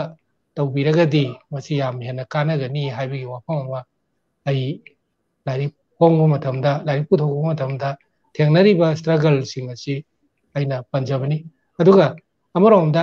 ꯂꯣꯀꯦꯜ ꯄꯔꯆꯦꯖꯔꯁꯤꯡꯁꯦ ꯂꯣꯀꯦꯜ ꯃꯥꯔꯀꯦꯠꯇ ꯇꯦꯛꯁ ꯕꯨꯛ ꯅꯠꯇꯅ ꯑꯩꯈꯣꯏꯒꯤ ꯑꯥꯎꯠꯕꯨꯛ ꯃꯌꯥꯝꯗ ꯄꯥꯅꯅꯕꯒꯤꯗꯃꯛꯇ ꯇꯣꯉꯥꯟ ꯇꯣꯉꯥꯟꯕ ꯁꯣꯔꯠ ꯁ꯭ꯇꯣꯔꯤꯒꯤ ꯑꯗꯨꯒ ꯁꯩꯔꯦꯡꯒꯤ ꯗ꯭ꯔꯃꯥꯒꯤ ꯂꯥꯏꯔꯤꯛ ꯃꯌꯥꯝ ꯑꯁꯤ ꯅꯣꯕꯦꯜꯅꯆꯤꯡꯕ ꯂꯝꯀꯣꯏ ꯋꯥꯔꯤ ꯄꯨꯊꯣꯛꯄ ꯃꯌꯥꯝ ꯑꯁꯤꯗꯤ ꯇꯦꯛꯁ ꯕꯨꯛ ꯅꯠꯇꯕꯅꯤꯅ ꯃꯁꯤ ꯂꯣꯀꯦꯜꯒꯤ ꯄꯔꯆꯦꯖꯔꯁꯤꯡꯅ ꯂꯣꯀꯦꯜꯒꯤ ꯔꯤꯗꯔꯁꯤ ꯋꯥꯠꯂꯛꯄꯅꯤꯅ ꯁ꯭ꯇꯦꯠ ꯒꯚꯔꯟꯃꯦꯟꯠꯒꯤ ꯃꯇꯦꯡ ꯑꯁꯤ ꯐꯪꯗ꯭ꯔꯒꯗꯤ ꯑꯋꯥꯕ ꯑꯁꯤ ꯁꯣꯜꯕ ꯇꯧꯕꯗ ꯈꯔ ꯂꯨꯅ ꯊꯣꯛꯀꯅꯤ ꯍꯥꯏꯕ ꯋꯥꯐꯝꯁꯤ ꯑꯩꯒꯤ ꯃꯣꯠꯇꯗꯤ ꯃꯁꯤ ꯁꯤꯌꯥꯔꯤꯡ ꯇꯧꯕ ꯄꯥꯝꯖꯩ ꯑꯣꯖꯥ ꯑꯗꯨꯒ ꯂꯣꯏꯅꯅ ꯑꯩꯈꯣꯏꯒꯤ ꯄꯕ꯭ꯂꯤꯀꯦꯁꯟꯗ ꯊꯦꯡꯅꯔꯤꯕ ꯑꯋꯥꯕꯁꯤꯡꯁꯦ ꯇꯁꯦꯡꯅ ꯍꯥꯏꯔꯒꯗꯤ ꯑꯏꯕꯁꯤꯡꯒ ꯂꯣꯏꯅꯅ ꯑꯣꯖꯥꯅ ꯄꯟꯕꯤꯕꯒꯤ ꯃꯇꯨꯡ ꯏꯟꯅ ꯑꯩꯈꯣꯏꯒꯤ ꯂꯨꯞ ꯁꯪꯁꯊꯥꯟ ꯍꯥꯏꯇꯥꯔꯦ ꯑꯩꯈꯣꯏꯒꯤ ꯈꯣꯔꯤꯔꯣꯜꯒꯤ ꯁꯥꯍꯤꯇ꯭ꯌꯒꯤ ꯁꯪꯁꯊꯥꯟꯁꯤꯡꯁꯤꯅ ꯄꯨꯊꯣꯔꯛꯄ ꯃꯇꯝꯗ ꯑꯩꯈꯣꯏ ꯄꯕ꯭ꯂꯤꯁꯔꯁ ꯍꯥꯏꯅ ꯂꯩꯕ ꯍꯣꯏ ꯑꯏꯕ ꯃꯁꯥꯅꯁꯨ ꯄꯨꯊꯣꯛꯑꯝꯕꯁꯨ ꯌꯥꯏ ꯑꯗꯨꯒ ꯄꯕ꯭ꯂꯤꯁꯔ ꯅꯠꯇ꯭ꯔꯒ ꯄꯕ꯭ꯂꯤꯀꯦꯁꯟ ꯀꯝꯄꯅꯤꯒꯨꯝꯕ ꯅꯠꯇ꯭ꯔꯒꯅ ꯑꯩꯈꯣꯏ ꯁꯪꯁꯊꯥꯟ ꯑꯣꯏꯅ ꯂꯩꯕꯤꯕ꯭ꯔꯥ ꯑꯩꯈꯣꯏ ꯀꯩꯅꯣꯁꯦ ꯑꯩꯈꯣꯏ ꯁꯄꯣꯁ ꯑꯩꯈꯣꯏ ꯕꯦꯡꯒꯣꯜꯗ ꯅꯠꯇ꯭ꯔꯒꯅ ꯑꯁꯥꯝꯗ ꯂꯩꯔꯤ ꯁꯨꯃꯥꯏꯅ ꯏꯚꯦꯟ ꯇ꯭ꯔꯤꯄꯨꯔꯥꯗꯁꯨ ꯑꯈꯔ ꯂꯩꯔꯤ ꯑꯗꯩꯗꯤ ꯃꯊꯪ ꯁꯤꯒꯨꯝꯕ ꯄꯕ꯭ꯂꯤꯀꯦꯁꯟ ꯂꯩꯔꯤꯕ ꯑꯩꯈꯣꯏ ꯃꯅꯤꯄꯨꯔꯒꯤ ꯑꯣꯏꯅ ꯑꯩꯁꯨ ꯑꯃꯅꯤꯗꯤ ꯈꯪꯖꯩ ꯑꯩꯈꯣꯏꯒꯤ ꯑꯁꯥꯡꯕ ꯄꯕ꯭ꯂꯤꯀꯦꯁꯟ ꯑꯗꯨꯃꯥꯏꯅ ꯑꯩꯈꯣই ꯀꯩꯅꯣꯒꯤ ꯑꯣꯏꯅ ꯐꯣꯡꯕ ꯁꯥꯍꯤꯇ꯭ꯌ ꯄꯔꯤꯁꯠꯇꯒꯤ ꯐꯣꯡꯕ ꯑꯗꯨꯒꯨꯝꯕ ꯑꯣꯏꯅ ꯑꯌꯥꯝꯕ ꯎꯏ ꯑꯗꯨꯒ ꯑꯩꯈꯣꯏ ꯍꯣꯏ ꯄꯕ꯭ꯂꯤꯀꯦꯁꯟꯁꯤꯡꯒꯤ ꯀꯩꯅꯣꯁꯦ ꯈꯔ ꯋꯥꯠꯅ ꯎꯕꯁꯤ ꯀꯔꯤꯒꯤꯅꯣ publishers na teka publication masi aina marketing point of view da mo aina thamjawa taragadi somna panbi riba sangba communication masi lari am puthoe moina kaino si publisher oiba sida larik si amna puthoki ba jai thengna jare aduga quality control tawraga larik puthoe de atopa amana especially kalam ni soiba kangbu gi khara phajaba larik si pongnafam publication na pongnafam daily news gi kangbu sina puthokpa amaga ai thengna jare aduga atai di publication si aina sum khanjaba matamda manipur da di larik si yolaga leibina ba pabina bagi masing market si leitabana maram oidana magi family business da puthokpa du natana miyamda yolaga kholaga kanaba phangani haibi asaji leitabadagi ai masi thengdre haijo tare hujigi matamda ai maru oina larik si publisher si rei leitre ado somna sai panbi gibedo oina koy ha thaba phajaba english ki lari ama mase Guwahati gi publisher khara mana phongbi raga publisher waraga puthokpa lari se voluminous oiba lari magi mamanju yamdrabada 1000 dagi tadaba lari ki makhanji moina publisher pura waraga puthokpa se ai thengai aduga to khara mana Delhi gi publisher khara mana su madugi publisher chi oidana puthokpi masigi publisher singje han tawnana bai matam si kramai tawge haiba matamda sahi amagi December gi saida koi 2 weeks ki book fair he taw Imphal book fair ne he taw saida mapan gi publisher si stall je yamdrabada kun kunthra di la ga yawi yawriba singji gi kangbu sina publisher oijage haina pabalari iba kangbu do han tawraga moiga loina raga puthokpasimadi yam toina ai thengnajagre aduga particularly koi for the state of Manipur masidi sai larik si puthoba matungda masana puthoga phonga matungda leibiba paisa hanjanbiba aduna tana system si pawgi de palai leite na ai thamjani masi matangsi yam nungajare waja aduga akoigi lairik iba isana phongba asi kayam kuina chathakigani akoi tungi phibam se oja kamba mongda tawra kamaina pharakani haiba se oja gi karigumba wakhan lon lebiragadi koi aiba aina su ijaba aina su phongba aina muk marketing taw mayam nu yenthokpa asi gi kan potlum mai tare asi gi buja haira koi banglan asi gi potlum si akoi aiba koina kayani thangi gadagi akoi ojana takpiribado ngasagi saireng iba aina sum larik oina phongba ijaba aina sum phonghiga natraga tongan akoi publication haina akoi public akoi gi loop pu oiro Sahitya gi sangstan bu oiro natraga publications gi sangstan bu oiro makoi sing sina larik oina phongdoribase akoi di iba aiba sing sina iraga loire iraga loigadaba natraga editing tawba adu phawdi yawba adu taseng larik puthokpagi kaino sidi tonganba Sangsthana natragna tonganba lupna phongadaba kainonina adu Manipur gi oina ngasi Manipuri lon chi Manipur Assam Tripura Bangladesh ta su mayam panai panafam pabagi khudong chaba leiragadi khoi sum pajai to asinwaina lariki distribution amasung masigi marketing gi matang si ojadi sum entrepreneurship ki keno da su leirakmanina si karmaina asigi problem si solve tawba ja ojagi wakhalonda kari leibiba adu mutang ningsing liba ja se koi ki IMAKHOL haiba sangstan sumai dauna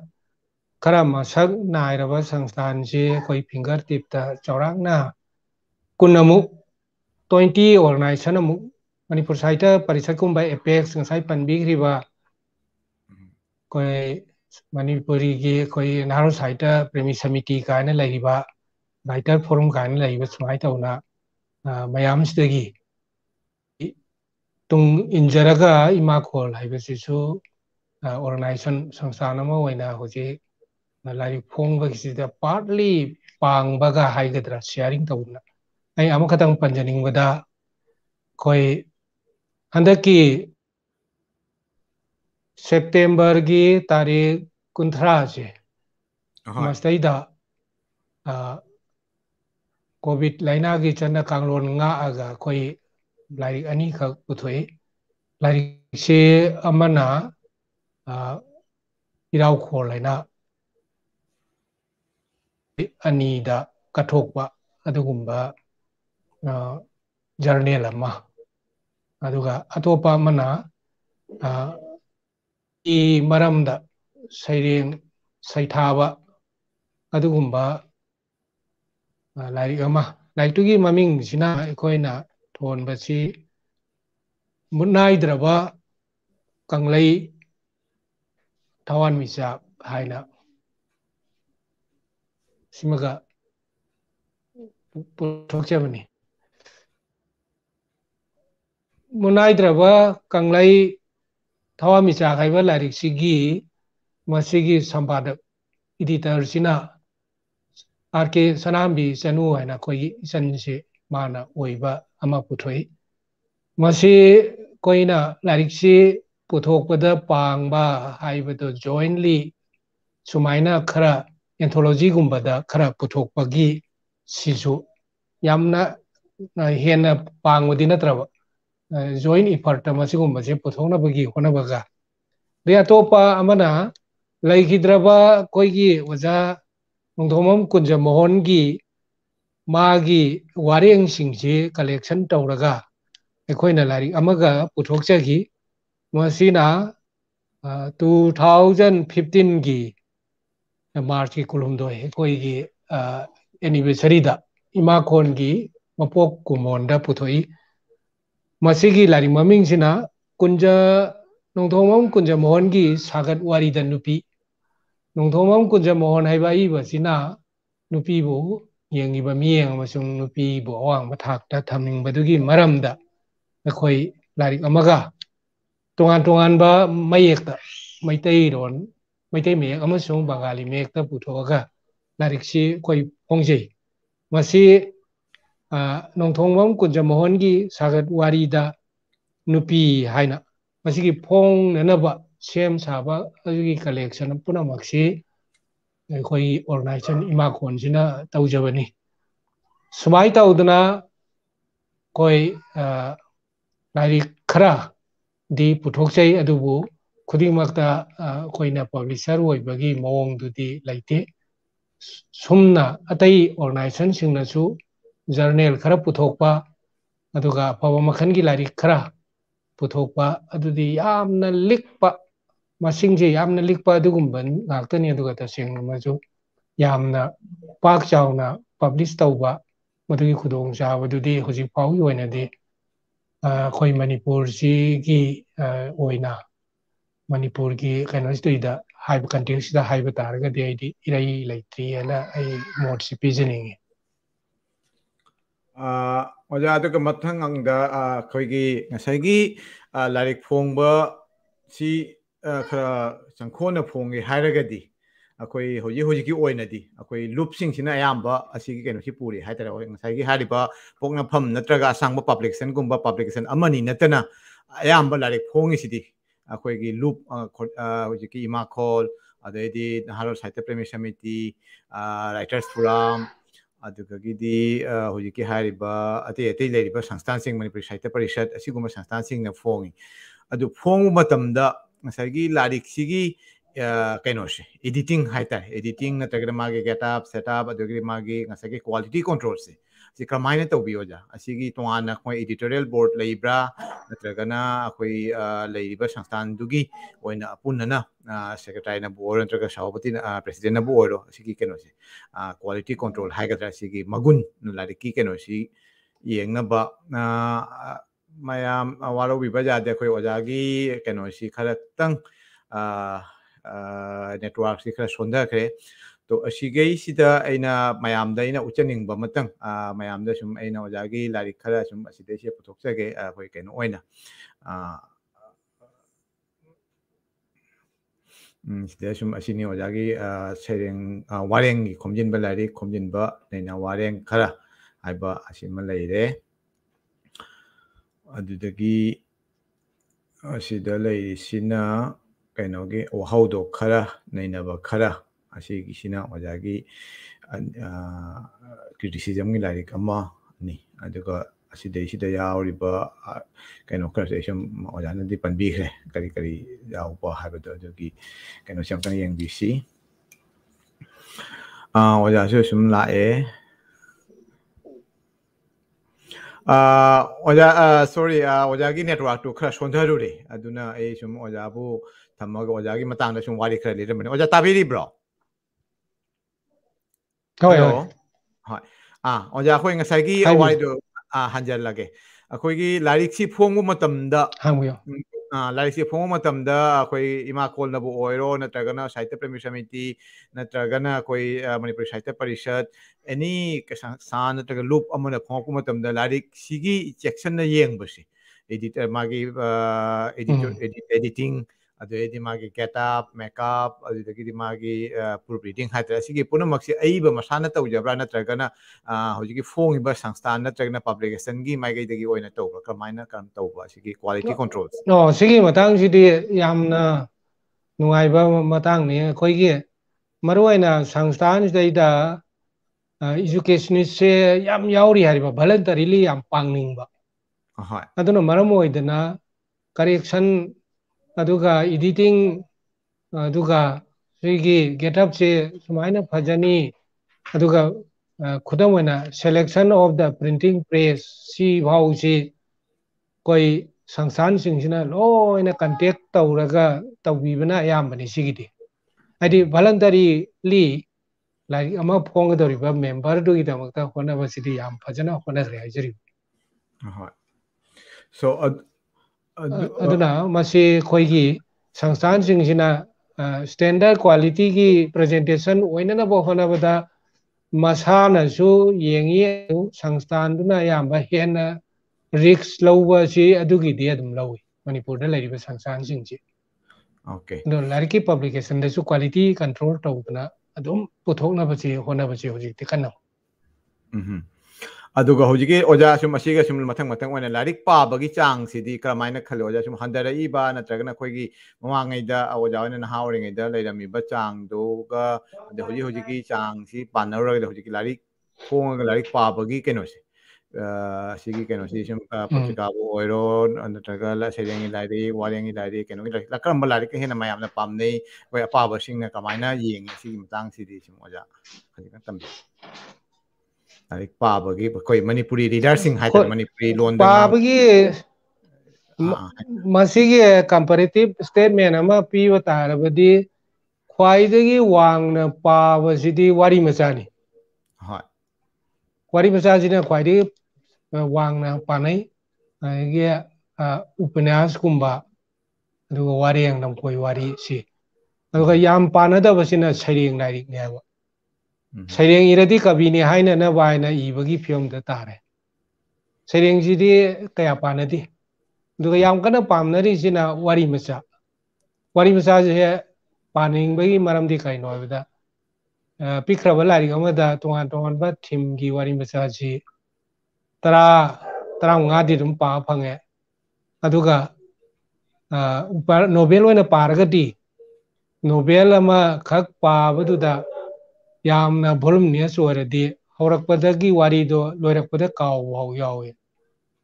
ꯃꯔꯝ ꯑꯗꯨꯅ ꯋꯥꯔꯤ ꯃꯆꯥꯁꯤꯅ ꯍꯦꯟꯅ ꯄꯥꯝꯅꯩ ꯍꯥꯏꯕ ꯇꯥꯔꯦ ꯑꯄꯥꯕ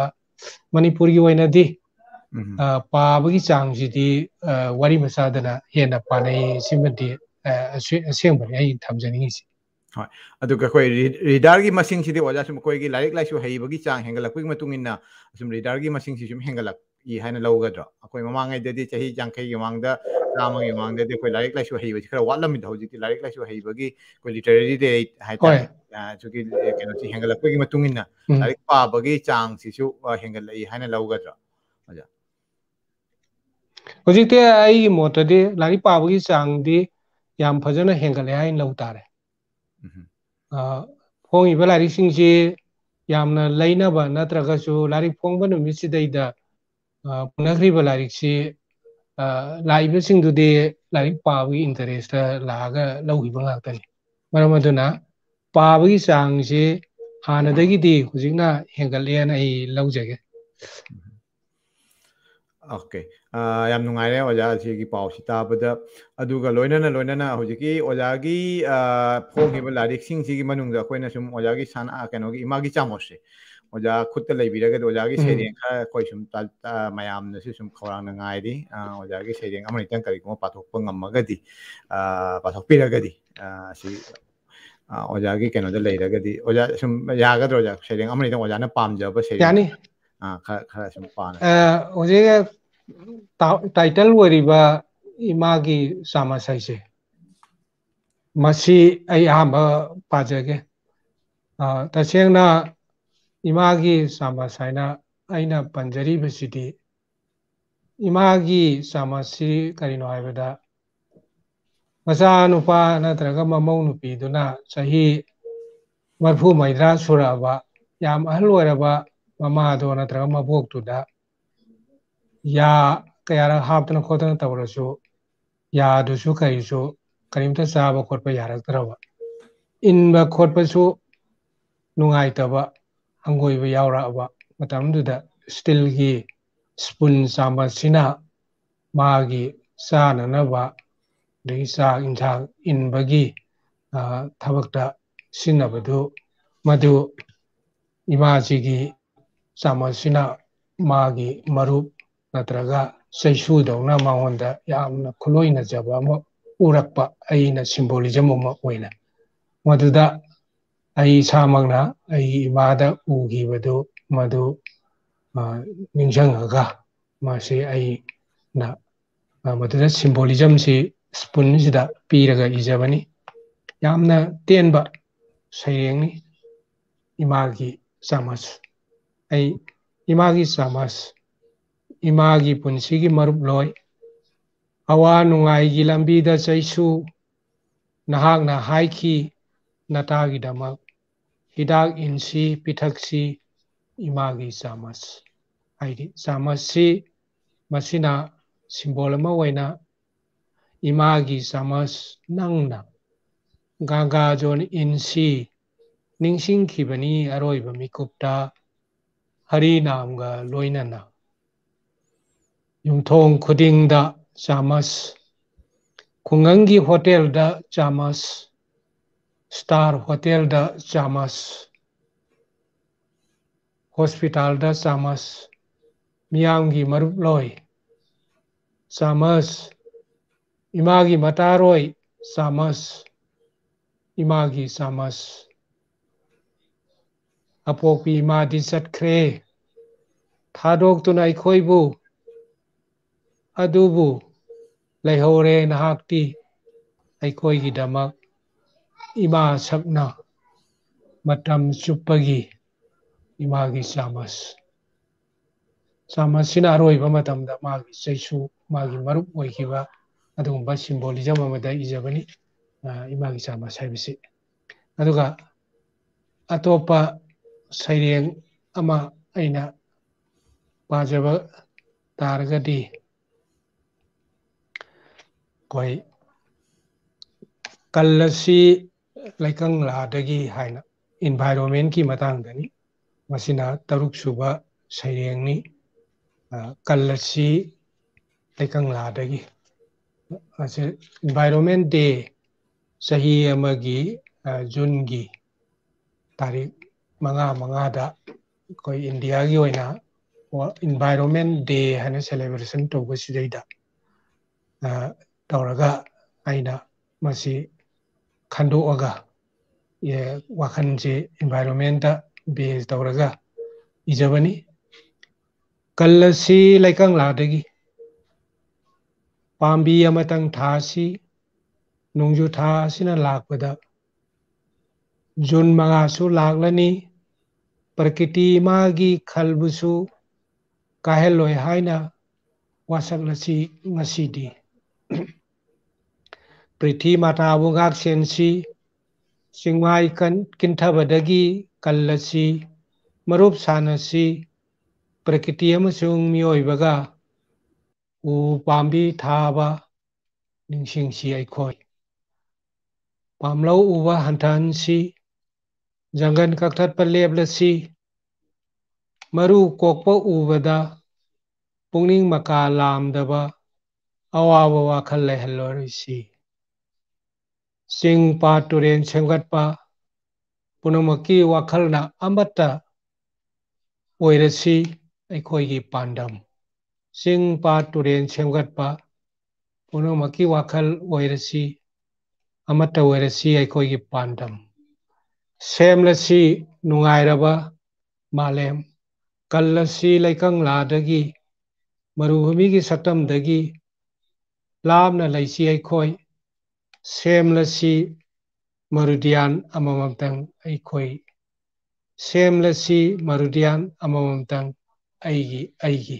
sina aigi ani suwa wakhan saireng ni aduga atopa saireng amatanga pa ai panjage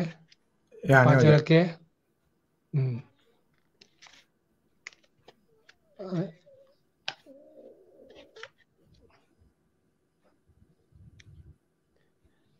Makha taba saireng sida karigi kapkadoriba haiba saireng sini aina ajadorisi page 18 da yauba page 18 da yauba karigi kapkadoriba haiba saireng si masi ai pajage page 18 karigi kapkadoriba aina sikhibada tingkhang pambi amadi phuktok ne mafam amadi phangle thajinnaba lairang chara ama aduga kari kapkadoriba thajinnaba lairang chara ama aduga karigi kapkadoriba maralni mapu magi lakhibani sintha amagi damak ithauduna maruni mangkhibada malem asidagi karigi kapkadoriba hankhibada pangthokpa ngamdana pirakliba ithaudang ado madugi damak penjade mayagi hakchang asina sikhiba adugi damakti chingnarude aduga karigi kapkani aina sikhibada isagi nataba maral asigi damak yai farabani aina chatkhiba afaba lairang char ama thajinnaba phanglabani ahangba mafam ama aduga karigi kapkadoriba phanglabani ahangba mafam ama aduga karigi kapkadoriba sina ai ahum suba saireng paba loisare ꯌꯥꯝ ꯅꯨꯡꯉꯥꯏꯖꯔꯦ ꯑꯣꯖꯥ ꯑꯗꯨꯒ ꯀꯔꯤꯒꯨꯝꯕ ꯑꯣꯖꯥꯅ ꯑꯇꯩ ꯀꯩꯅꯣꯁꯤꯡ ꯍꯥꯏꯅꯤꯡꯉꯒꯁꯨ ꯁꯨꯝ ꯃꯊꯪ ꯁꯨꯝ ꯑꯩꯈꯣꯏ ꯀꯩꯅꯣ ꯇꯧꯕꯤꯕ ꯌꯥꯅꯤ ꯑꯩꯈꯣꯏ ꯍꯧꯖꯤꯛ ꯑꯣꯖꯥꯒꯤ ꯍꯧꯖꯤꯛ ꯁꯩꯔꯦꯡꯁꯤ ꯑꯃꯈꯛꯇꯅꯤꯀꯣ ꯑꯣꯖꯥ ꯐꯣꯡꯉꯤꯕꯁꯦ ꯁꯩꯔꯦꯡꯒꯤ ꯂꯥꯏꯔꯤꯛ ꯍꯥꯏꯔꯒꯗꯤ ꯑꯗꯨꯒ ꯃꯊꯪ ꯁꯩꯔꯦꯡꯒꯤ ꯂꯥꯏꯔꯤꯛꯁꯦ ꯑꯃꯈꯛꯇꯅꯦ ꯑꯗꯣ ꯑꯩ ꯑꯇꯣꯞꯄ ꯑꯃ ꯄꯨꯊꯣꯛꯅꯕ ꯑꯩ ꯋꯥꯈꯜ ꯇꯧꯖꯔꯤ ꯑꯣꯀꯦ ꯁꯩꯔꯦꯡꯒꯤ ꯂꯥꯏꯔꯤꯛꯁꯤ ꯑꯩꯅ ꯄꯨꯊꯣꯛꯅꯤꯡꯉꯤꯕ ꯃꯔꯝꯗꯤ ꯀꯔꯤꯅꯣ ꯌꯥꯝꯅ ꯄꯥꯅꯤꯡꯗꯕ ꯑꯣꯏꯔꯒꯁꯨ ꯋꯥꯈꯜ ꯌꯥꯝꯅ ꯈꯜꯍꯟꯕꯗꯤ ꯍꯥꯔꯠ ꯄ꯭ꯔꯣꯚꯣꯀꯤꯡ ꯑꯣꯏꯕ ꯑꯗꯨꯒ ꯊ꯭ꯔꯤꯂꯤꯡ ꯑꯃ ꯍꯥꯔꯠ ꯇꯨ ꯍꯥꯔꯠꯀꯤ ꯔꯤꯂꯦꯁꯟꯁꯤꯞ ꯑꯃ ꯁꯥꯒꯠꯀꯦ ꯍꯥꯏꯔꯒꯗꯤ ꯁꯩꯔꯦꯡꯁꯤ ꯅꯠꯇꯅ ꯑꯇꯩꯅꯗꯤ ꯄꯨꯊꯣꯛꯄ ꯉꯝꯗꯦ ꯍꯥꯏꯕꯁꯤꯃ ꯑꯩ ꯊꯝꯖꯅꯤꯡꯉꯤ ꯃꯔꯝꯗꯤ ꯁꯩꯔꯦꯡ ꯑꯁꯤꯗꯩꯗꯤ ꯑꯩꯈꯣꯏꯒꯤ ꯎꯆꯦꯛ ꯃꯈꯜ ꯑꯃ ꯂꯩ ꯃꯗꯨ ꯑꯩꯈꯣꯏꯅ ꯀꯤꯌꯣꯡ ꯀꯥꯡꯒꯣꯡ ꯑꯋꯥꯡ ꯕꯥꯃꯣꯟ ꯃꯈꯥ ꯕꯥꯃꯣꯟ ꯄꯥꯡꯈꯣꯛ ꯆꯝꯐꯨꯠ ꯀꯥꯏꯅ ꯁꯨꯝ ꯈꯣꯡꯕ ꯃꯇꯝꯗꯨꯗ ꯎꯆꯦꯛꯇꯨꯅ ꯍꯦꯛ ꯈꯣꯡꯉꯤꯍꯩ ꯇꯥꯔꯤꯕꯗꯨꯅ ꯇꯣꯉꯥꯟ ꯇꯣꯉꯥꯟꯕ ꯋꯥꯈꯜꯂꯣꯟꯗ ꯃꯥ ꯇꯥꯕ ꯑꯗꯨꯃꯥꯏꯅ ꯇꯧꯅ ꯁꯩꯔꯦꯡꯒꯤ ꯏꯟꯇꯔꯄ꯭ꯔꯤꯇꯦꯁꯟꯁꯤ ꯁꯩꯔꯦꯡꯗꯨꯅ ꯏꯔꯤꯕꯗꯨ ꯇꯣꯉꯥꯟ ꯇꯣꯉꯥꯟꯕ ꯑꯥꯏꯗꯤꯌꯥꯗ ꯍꯥꯏꯗꯤ ꯁꯩꯔꯦꯡꯒꯤ ꯂꯥꯏꯔꯤꯛ ꯑꯃ ꯔꯤꯚ꯭ꯌꯨ ꯇꯧꯕ ꯃꯇꯝꯗ ꯑꯩꯅ ꯇꯧꯔꯒ ꯑꯩꯒꯤ ꯑꯥꯏꯗꯤꯌꯥꯗꯨ ꯇꯣꯉꯥꯟꯅ ꯑꯃ ꯄꯨꯊꯣꯔꯛꯑꯦ ꯑꯃꯅ ꯑꯃꯨꯛ ꯄꯨꯊꯣꯛꯑꯀꯥꯟꯗꯨꯗꯅ ꯑꯃꯗ ꯑꯃꯨꯛ ꯄꯨꯊꯣꯛꯑꯦ ꯑꯗꯨꯅ ꯁꯩꯔꯦꯡꯁꯤꯅ ꯑꯩꯅ ꯈꯟꯖꯕꯗ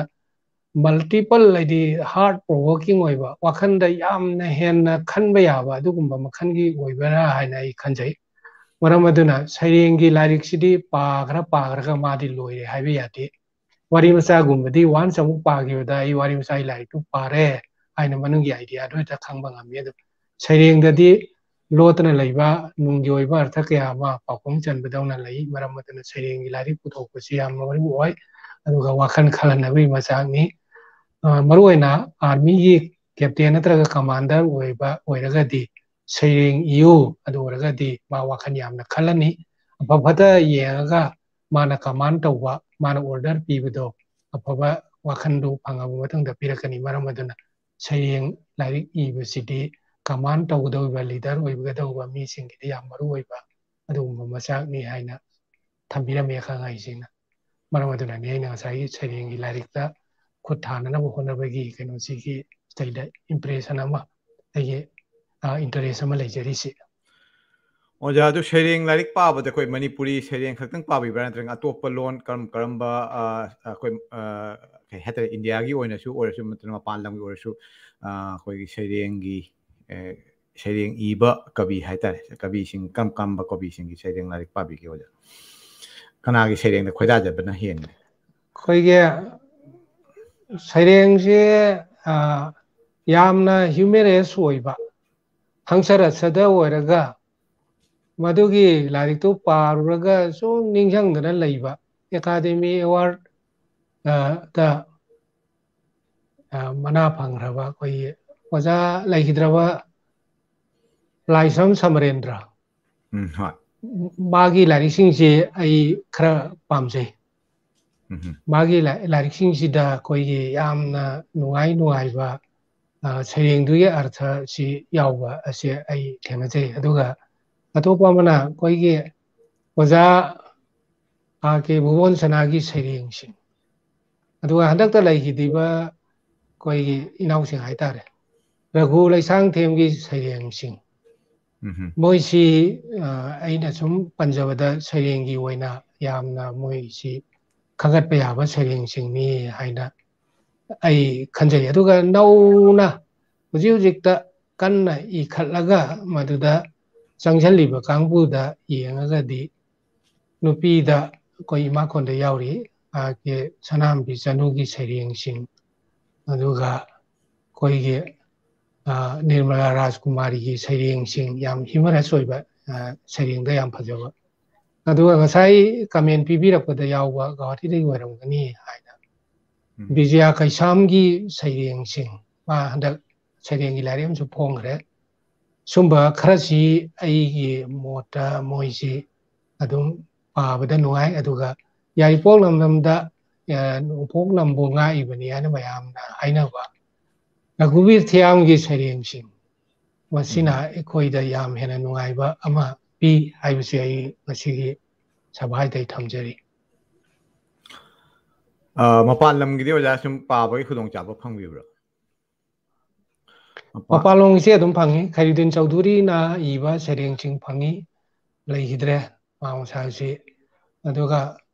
ꯊꯧꯅꯥꯎꯖꯝ ꯁ꯭ꯌꯥꯝꯒꯤ ꯁꯩꯔꯦꯡ ꯂꯥꯏꯔꯤꯛ ꯄꯥꯕ ꯑꯩꯈꯣꯏ ꯐꯪꯉꯤ ꯑꯗꯨꯒ ꯑꯩꯈꯣꯏ ꯑꯁꯥꯝꯒꯤ ꯇꯣꯉꯥꯟ ꯇꯣꯉꯥꯟꯕ ꯃꯐꯝꯗ ꯂꯩꯕ ꯁꯩꯔꯦꯡ ꯏꯕ ꯈꯔꯒꯤ ꯂꯥꯏꯔꯤꯛꯄꯪ ꯉꯧꯕꯒꯤ ꯂꯥꯏꯔꯤꯛ ꯑꯩꯈꯣꯏ ꯄꯥꯕꯗ ꯑꯗꯨꯝ ꯅꯨꯡꯉꯥꯏꯕ ꯐꯥꯎꯏ ꯃꯣꯏꯁꯤ ꯑꯩꯈꯣই ꯄꯥꯕꯗ ꯐꯪꯉꯤ ꯑꯩꯈꯣꯏꯅꯁꯨ ꯑꯗꯨꯝ ꯄꯥꯅꯩ ꯍꯥꯏꯖꯔꯤꯕ ꯌꯥꯝ ꯅꯨꯡꯉꯥꯏꯖꯔꯦ ꯑꯣꯖꯥ ꯑꯩꯈꯣꯏ ꯁꯨꯝ ꯂꯣꯏꯁꯤꯜꯂꯛꯄꯒꯤ ꯃꯇꯥꯡꯁꯨ ꯌꯧꯔꯛꯑꯦ ꯂꯣꯏꯁꯤꯜꯂꯛꯄꯒꯤ ꯃꯇꯥꯡꯁꯤꯗ ꯑꯣꯖꯥꯅ ꯉꯁꯥꯏꯗꯒꯤ ꯉꯥꯡꯕꯤꯔꯛꯄ ꯃꯌꯥꯝꯁꯨ ꯑꯣꯖꯥ ꯃꯌꯥꯝ ꯁꯨꯝ ꯇꯥꯕꯤꯔꯤ ꯑꯗꯨꯒ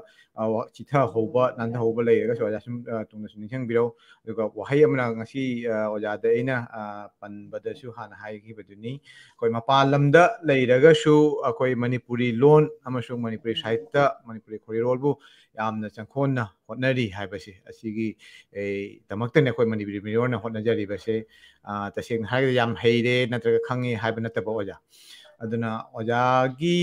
ꯁꯥꯡꯂꯕ ꯂꯝꯕꯤꯁꯤꯗ ꯃꯊꯪ ꯑꯣꯖꯥꯕꯨ ꯁꯛꯈꯪꯕꯤꯕ ꯅꯠꯇ꯭ꯔꯒꯅ ꯑꯣꯖꯥꯒꯤ ꯇꯧꯕꯤꯔꯝꯂꯤꯕ ꯊꯕꯛꯁꯤꯡꯁꯤꯕꯨ ꯀꯩꯅꯣ ꯑꯣꯏꯅ ꯀꯩ ꯍꯥꯏꯇꯥꯔꯦ ꯑꯩꯈꯣꯏꯒꯤ ꯃꯁꯤꯕꯨ ꯑꯣꯖꯥꯒꯤ ꯑꯦꯆꯤꯞꯃꯦꯟ ꯈꯔꯁꯤꯕꯨ ꯌꯦꯡꯕꯤꯗꯨꯅ ꯑꯣꯖꯥꯅ ꯐꯪꯕ ꯑꯣꯖꯥꯕꯨ ꯑꯣꯅꯔ ꯇꯧꯔꯛꯄ ꯀꯩꯅꯣ ꯈꯔꯁꯨ ꯑꯩꯈꯣꯏꯁꯨ ꯈꯪꯖꯔꯦ ꯇꯥꯖꯔꯦ ꯑꯁꯤꯒꯤ ꯃꯇꯥꯡꯗ ꯑꯩꯈꯣꯏ ꯀꯩꯅꯣꯒꯤ ꯑꯦꯋꯥꯔꯗ ꯃꯅꯤꯄꯨꯔꯗꯒꯤꯕꯨ ꯑꯣꯏꯔꯣ ꯅꯠꯇ꯭ꯔꯒꯅ ꯃꯄꯥꯟ ꯂꯝꯗꯒꯤꯕꯨ ꯑꯣꯏꯔꯣ ꯑꯣꯖꯥꯕꯨ ꯁꯛꯈꯪꯕꯤꯗꯨꯅ ꯑꯁꯤꯒꯨꯝꯕ ꯊꯝꯕꯤꯔꯛꯄ ꯑꯦꯋꯥꯔꯗꯁꯤꯡꯒꯤ ꯃꯇꯥꯡꯗꯁꯨ ꯑꯣꯖꯥ ꯈꯖꯤꯛꯇꯪ ꯄꯟꯕꯤꯔꯝꯃꯨ ꯉꯁꯥꯏ ꯄꯟꯕ ꯈꯔꯕꯨꯗꯤ ꯌꯥꯎꯔꯦ ꯑꯗꯨ ꯇꯁꯦꯡꯅ ꯈꯔꯗꯤ ꯀꯩꯅꯣ ꯇꯧꯕꯁꯤ ꯈꯔ ꯋꯥꯠꯂꯤ ꯑꯁꯤ ꯑꯃꯨꯛꯇꯪ ꯈꯔ ꯑꯩ ꯍꯥꯏꯕꯤꯌꯨ ꯁꯤꯒꯤ ꯃꯇꯥꯡꯗ 2005ꯇ ꯑꯩꯈꯣꯏꯒꯤ ꯕꯤꯗꯤ Sahitya Akademi New Delhi masina 2005 ta Dr. Ambedkar Fellowship Award aina ma 2005 ta pibire aduga thangnaba chahi 2005 ta 2006 Dr. Ambedkar Distinguished Service Award 2006 haiba ma pibigre masi New Delhi gi hujiki BD Sahitya Academy sina piba ngakta ni laiba yam faridi fellowship si phangaba matungda chahi mari mangagi matung gi gap of 5 years adwaida natraga 10 years ta national award si fellowship gi matungda yamba phangnaki ado ai oina di 2005 ta fellowship si phangaga 2006 ta thangnaba chahi daida national award si Ambedkar gi national award si Delhi da ai phangjagi masi hairiba chahi sidadi northeastern state ki state tariat sidaida national award phangi basi ai ithandawai hi hairiba chahi 2006 si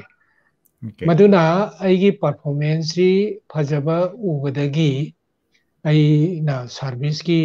period si Dimapur da Nagaland state ta leijari ngai da koi jiki institute Sahitya Academy Bharatiya Dalit Sahitya Academy haiba sigi state president si wehelle adugi makha tabada amu Manipur da lairaba matungda 2018 dagi hojik phawasi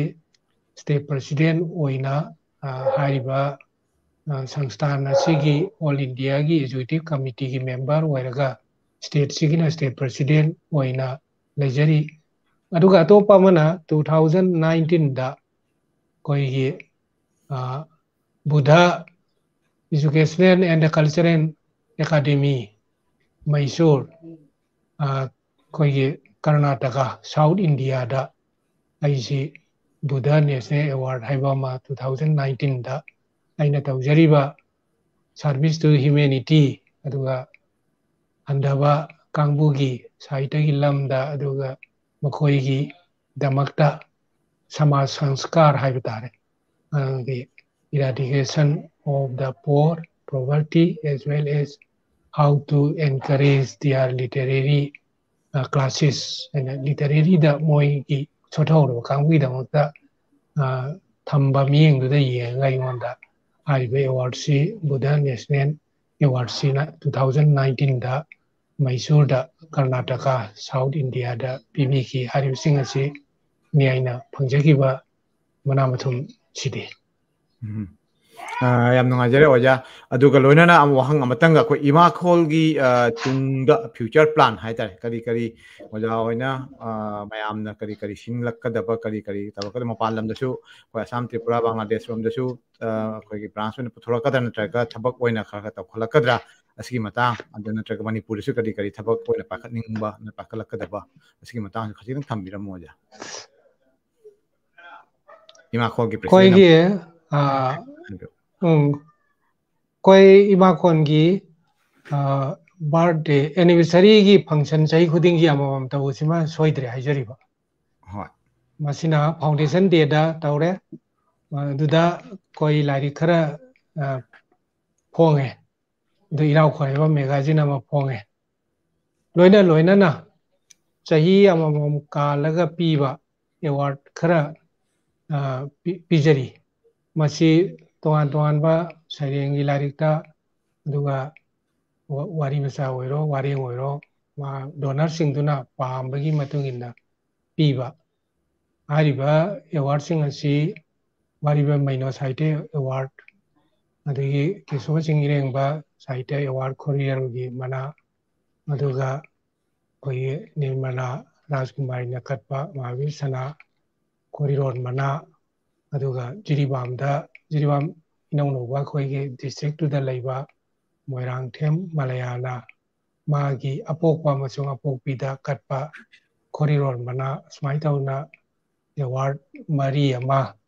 chahi amamamgi kanaraga piba adugumba award sing so aikoi gi sidaida leire sigi mathakta laring mayam phongi leptana loina na koi lairiba lubloi sing asigi henna literature gi lamda phaganabagi damakta tha magi ani suba nuwaijing khudingi ekoi saireng saidinaba tauba sima koi leptana tauri masigi matakta koi Manipurna India da koi nipan suba schedule da Manipuri lona 1992 gi August ki kunda koi lon se Manipuri lon na Bharat Sambidan na khangba nipan suba schedule da changiba siga loinana hairiba August thagi aroiba nongmaijing state da ekoi saireng saidinabagi achauba state level gi function ama tawi masida maruaina hogalaiba naharol upamcha nupi macha singi saireng saidinabagi competition ji tawraga thoi hen tanaba mana pibagi thauram sathajari sigi mathakta koina irabot de hana khangnariba September gi kunthra sida September kunthra sida irabot ki lamda saithaba adugumba saireng saidinaba ama tawi koi luloi singdagi oiba aduga handaki sahisda ahuba waina RK Sarambi Sanuna editor oiraga munaidraba kanglai thawan michak haiba lairik ama maitai mayektada namba adugumba lairik ama ekoi puthoe sigi saida saireng tongan ba irabot da saithaba saireng nifuga nipan yawi hauhibagi September kunthra da puthokchabani aduga loinana tongan ba lamda sairengji paraga ngakta khangadauba natabanina wareng ahum amaga koi ire ga hapchai wareng singadudi koigi mayamna khorai waina khangnariba irabot sigi loinabi khomdon sanagi masu oiba mayamna isai sakpa radio gi thabukta maming yamna laiba Ungtham Kamalana ahamba wareng si mana ire aduga ani suwa wareng sina communism gi underground gi kari gi maramda yamna khangba irabot na hingiida wana yam angang wena khanghoba khomjanja hoba kharadagi koigi nangon iboyai ma haibasina atopa wareng ama ire aduga atopa exclusive irabot ki maramda thijanjaba wareng amana ngangjariba aina iraga haiba larikchi puthok chagre hogibagi September gi kunthra irabot de numisida sida natana ekoina matam gi da thokpa thodok wathok laigidraba masak naiba aiba singi ningjang numit anniversary singda leptana ekoi function yamna pikna orasu tawraga ekoi pangthok chari aduga haugiba sahi dagi aikoina gi founder aduga laigidraba well wisher donor adu gumba kangbu dai kai khumnaba utpada natana uji hinghauriba ahaloraba koigi advisor singda khudol pidana chahi gi oina ikai khumnaba utpa asi IMAKHOL gi oina tawjaba program ngaktani asigi mathakta aikoi sahi haurakpada yamdrabada sakya hijanaba ama yauraga annual gi report puthokpa aduga anauba koigi tamche sahi ani ni gi oibani sahi ani je hek pharakpaga anauba successor executive member ama mosi khannanabagi damakta function ama January gi ahamba chayonsida leptana tawbasijo akoi chathari sigi mathakta koi mapanda laiba Manipuri mapan Manipuri ana khoina khangnariba isinina using asina pambiba aibirakpagi matung inna member su mapandagi yaubanina koi yamdrabada mapanda chatna hujiki pandemic aina laisada sina faragadi kawatida oiro ojaida oirasu aduga jribamda oirasu ꯍꯩꯂꯥꯀꯥꯟꯗꯤ ꯗ ꯑꯣꯏꯔꯕꯁꯨ ꯂꯛꯈꯤꯄꯨꯔꯗ ꯑꯣꯏꯔꯕꯁꯨ ꯑꯩꯈꯣꯏ ꯇꯣꯉꯥꯟ ꯇꯣꯉꯥꯟꯕ ꯃꯐꯝꯗ ꯄ꯭ꯔꯣꯒ꯭ꯔꯥꯝꯁꯤꯡ ꯑꯁꯤ ꯁꯩꯔꯦꯡ ꯁꯩꯗꯤꯟꯅꯕ ꯑꯣꯏꯔꯁꯨ ꯁꯥꯍꯤꯇ꯭ꯌꯒꯤ ꯈꯣꯔꯤꯔꯣꯜꯒꯤ ꯃꯔꯝꯗ ꯅꯩꯅꯕ ꯑꯣꯏꯔꯁꯨ ꯇꯧꯅꯅꯕ ꯑꯩꯈꯣꯏ ꯑꯗꯨꯝ ꯋꯥꯈꯜꯗ ꯊꯝꯖꯔꯤ ꯑꯗꯨꯕꯨ ꯍꯧꯖꯤꯛꯃꯛꯀꯤ ꯑꯣꯏꯅꯗꯤ ꯍꯥꯏꯔꯤꯕꯁꯤꯡ ꯑꯁꯤ ꯊꯕꯛ ꯑꯣꯏꯅ ꯄꯥꯡꯊꯣꯛꯄꯗꯤ ꯑꯩꯈꯣꯏ ꯉꯝꯖꯗ꯭ꯔꯤ ꯇꯧꯗ꯭ꯔꯤ ꯑꯗꯨꯕꯨ ꯍꯥꯏꯔꯤꯕ ꯋꯥꯐꯝꯁꯤꯡ ꯑꯁꯤꯗ ꯑꯩꯈꯣꯏꯅ ꯃꯔꯨꯑꯣꯏꯅ ꯈꯟꯖꯔꯒ ꯇꯧꯅꯅꯕ ꯈꯔ ꯑꯃꯗꯤ ꯑꯩꯈꯣꯏ ꯊꯝꯖꯔꯤ ꯑꯗꯨꯒ ꯑꯇꯣꯞꯄ ꯑꯩꯅ ꯄꯟꯖꯅꯤꯡꯕ ꯑꯃꯅ ꯑꯁꯥꯝ ꯁ꯭ꯇꯦꯠꯇꯗꯤ ꯆꯍꯤ ꯈꯔꯒꯤ ꯃꯃꯥꯡꯗꯒꯤ ꯑꯏꯕꯁꯤꯡꯗ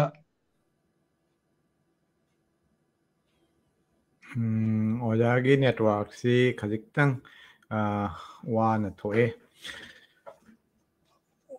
ꯑꯣꯖꯥ ꯉꯥꯏꯕ ꯑꯣꯏꯅ ꯑꯩꯈꯣꯏ ꯁꯨꯝ ꯑꯣꯖꯥꯅ ꯉꯁꯥꯏ ꯑꯩꯅ ꯂꯥꯏꯔꯤꯛ ꯈꯔ ꯎꯠꯆꯔꯝꯕꯗ ꯁꯨꯝ ꯄꯨꯊꯣꯛꯆꯔꯛꯀ ꯑꯣꯖꯥꯒꯤ ꯂꯥꯏꯔꯤꯛꯇ ꯌꯥꯎꯕ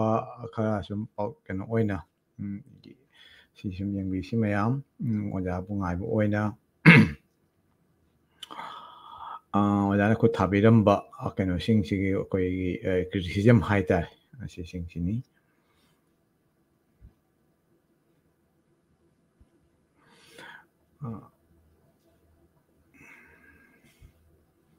ꯑꯩꯈꯣꯏ